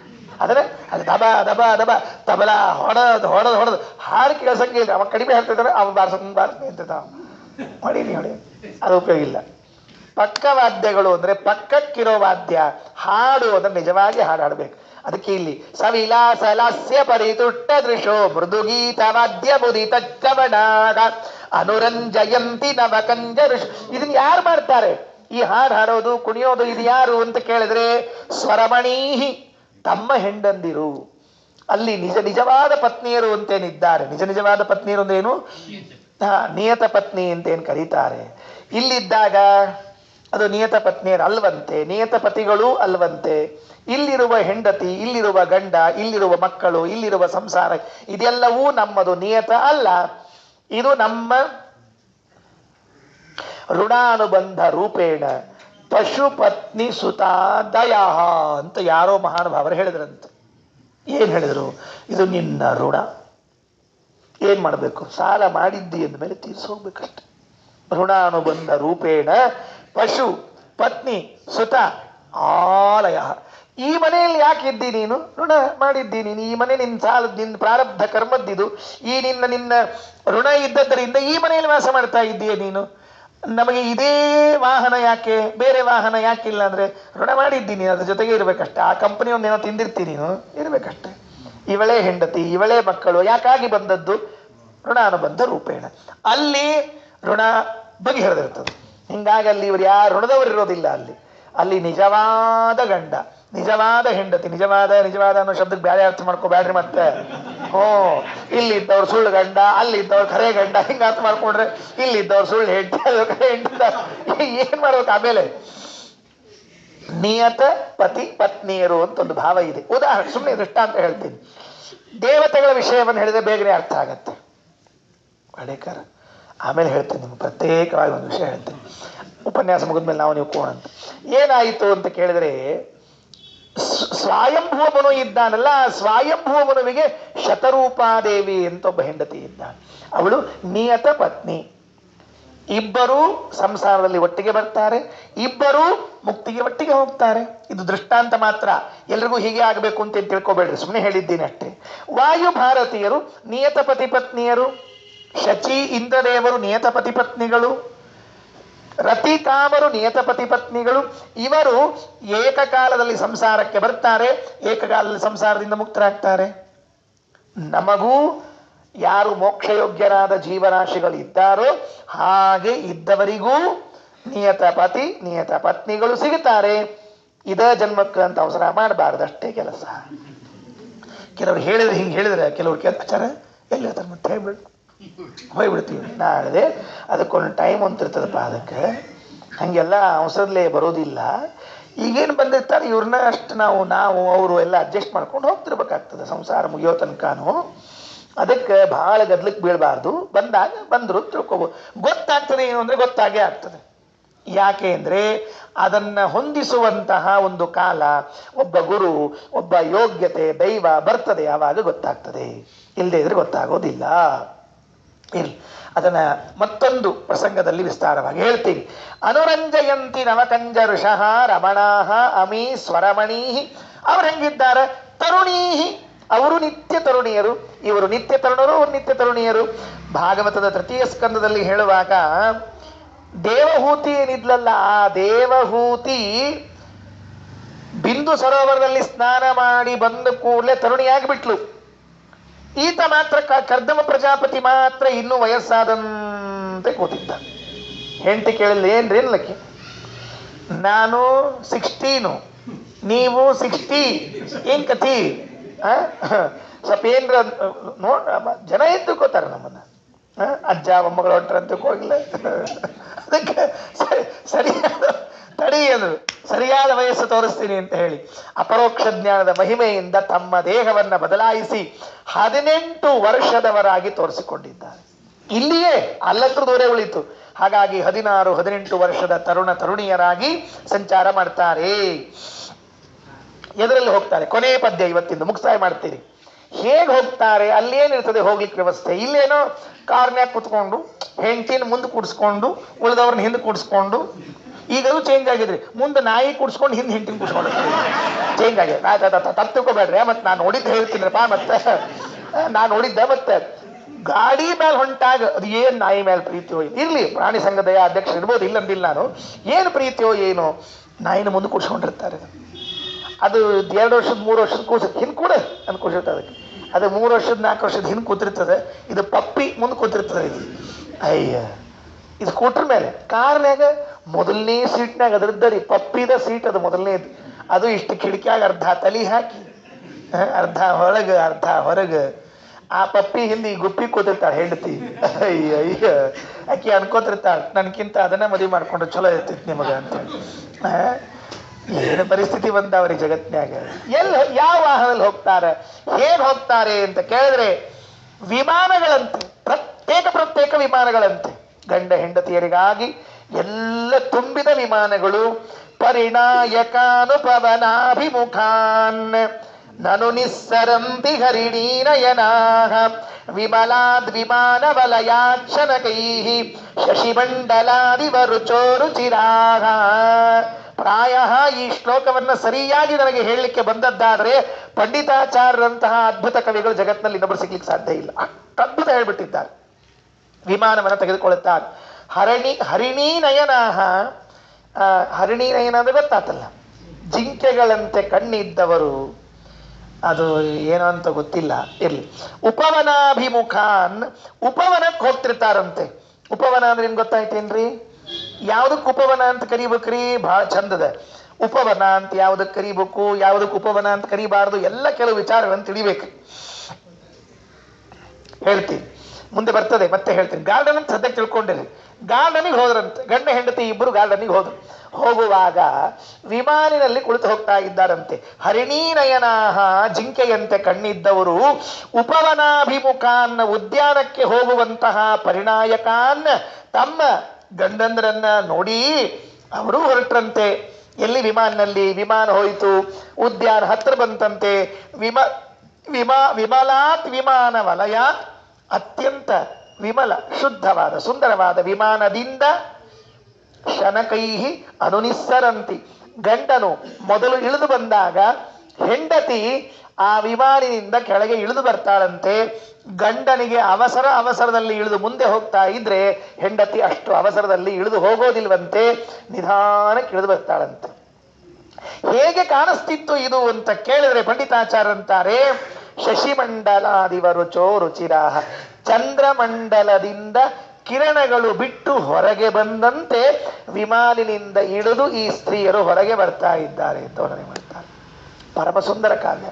ಯಾರಿಗೆ ರಾತ್ರಿ ಚಂದ್ರನ್ ನೋಡೋ ಹಂಗ ಸ್ಟೇಜ್ ಇರ್ತದ ನೋಡ್ರಿ, ಅಂದ್ರೆ ನೋಡೋ ಅವಸ್ಥೆ ಇರ್ತದಲ್ಲ, ಚಂದ್ರ ಕಿರಣಗಳು ಹೊರಗೆ ಬರೋದೆಲ್ಲ ನೋಡ್ತಿರ್ತಾರಲ್ಲ, ಅವ್ರಿಗೆ ಇದೆಲ್ಲ ಅರ್ಥ ಆಗ್ತದೆ. ರಾತ್ರಿ 12 ನೋಡಿದ್ರು ಸೀರಿಯಲ್ ಮುಗಿಲಿಲ್ಲ ಅಂದ್ರೆ ಎಲ್ಲಿಂದ ಹೊರಗೆ ಬಂದು ನೋಡ್ಬೇಕು ಇವರು? ಚೌತಿ ಚಂದ್ರನ್ ನೋಡ್ಬ್ಯಾಡ್ರಿ ಅಂತ ಪಂಚಾಂಗದ ಬರೆದಿದ್ರಂತ. ಅವ ಯಾರೋ ಹೇಳಿದಂತ, ದಿವಸಾನ ನೋಡಂಗಿಲ್ಲ ನಾನು, ದಿವಸಾನ ಚಂದ್ರ ನೋಡಂಗಿಲ್ಲ, ಚೌತಿ ಚಂದ್ರನ್ ಎಲ್ಲಿ ನೋಡ್ಲಿ ಅಂದವ. ನೋಡ್ಲಿಕ್ಕೆ ಪುರುಸತ್ತೆ ಇಲ್ಲ ನಮಗ. ನಾವು ಪ್ರಕೃತಿಯ ಜೊತೆಗೆ ಸಂಬಂಧ ಕಳ್ಕೊಂಡ್ಬಿಟ್ಟಿವಿ, ನಿಸರ್ಗದ ಜೊತೆಗೆ ನಮಗೇನು ಸಂಬಂಧ ಇಲ್ಲ. ಹಿಂದಿನ ಕವಿಗಳು ನಿಸರ್ಗದ ಜೊತೆಗೆ ಇದ್ದದ್ರಿಂದ ಅವರು ವರ್ಣನೆ ಮಾಡಿದ್ದ ಆನಂದ ಆಗ್ತಿತ್ತು. ಚಂದ್ರಮಂಡಲವನ್ನು ಕಲ್ಪಿಸಿಕೊಳ್ಳಿರಿ, ಬೆಳ್ಳಗಿನ ಚಂದ್ರಮಂಡಲ. ಆ ಚಂದ್ರಮಂಡಲದಿಂದ ಒಳಗಿನಿಂದ ಹೊರಗೆ ಕಾಂತಿ ಬರ್ತಾ ಇದ್ರೆ ಹೇಗಿರಬೇಕಲ್ಲ, ಹಾಗೆ ಈ ವಿಮಾನದಿಂದ ಆ ಹೆಂಡತಿಯರು ಇಳಿದು ಹೊರಗೆ ಬರ್ತಾರೆ ಅಂತನ್ನೋದನ್ನ ಇಲ್ಲಿ 27ನೇ ಪದ್ಯದಲ್ಲಿ ವರ್ಣನೆ ಮಾಡ್ತಾ ಇದ್ದಾರೆ. ಇನ್ನು ಅವರು ಹೇಗಿದ್ರು, ಅಲ್ಲಿ ಯಾವ ಉದ್ಯಾನಕ್ಕೆ ಬಂದ್ರು, ಅಲ್ಲಿ ಏನೇನು ನಡೀತು ಉದ್ಯಾನದಲ್ಲಿ, ಅಲ್ಲಿ ಹರಿಯುವಂತಹ ನದಿಗಳು ಯಾವುದು, ಗಾರ್ಡನ್ ಹೇಗಿತ್ತು ಅನ್ನೋದನ್ನೆಲ್ಲ ವರ್ಣನೆ ಮಾಡ್ತಾರೆ. ಮತ್ತೆ ನಾಳೆ ಸಿಕ್ಕಾಗ ನೋಡುವ. ಶ್ರೀಕೃಷ್ಣಾರ್ಪಣಮಸ್ತು. ಅಕ್ಷಯಂ ಕರ್ಮ ಯಸ್ಮಿನ್ ಪರೇ ಸ್ವರ್ಪಿತಂ ಪ್ರಕ್ಷಯಂ ಯಾಂತಿ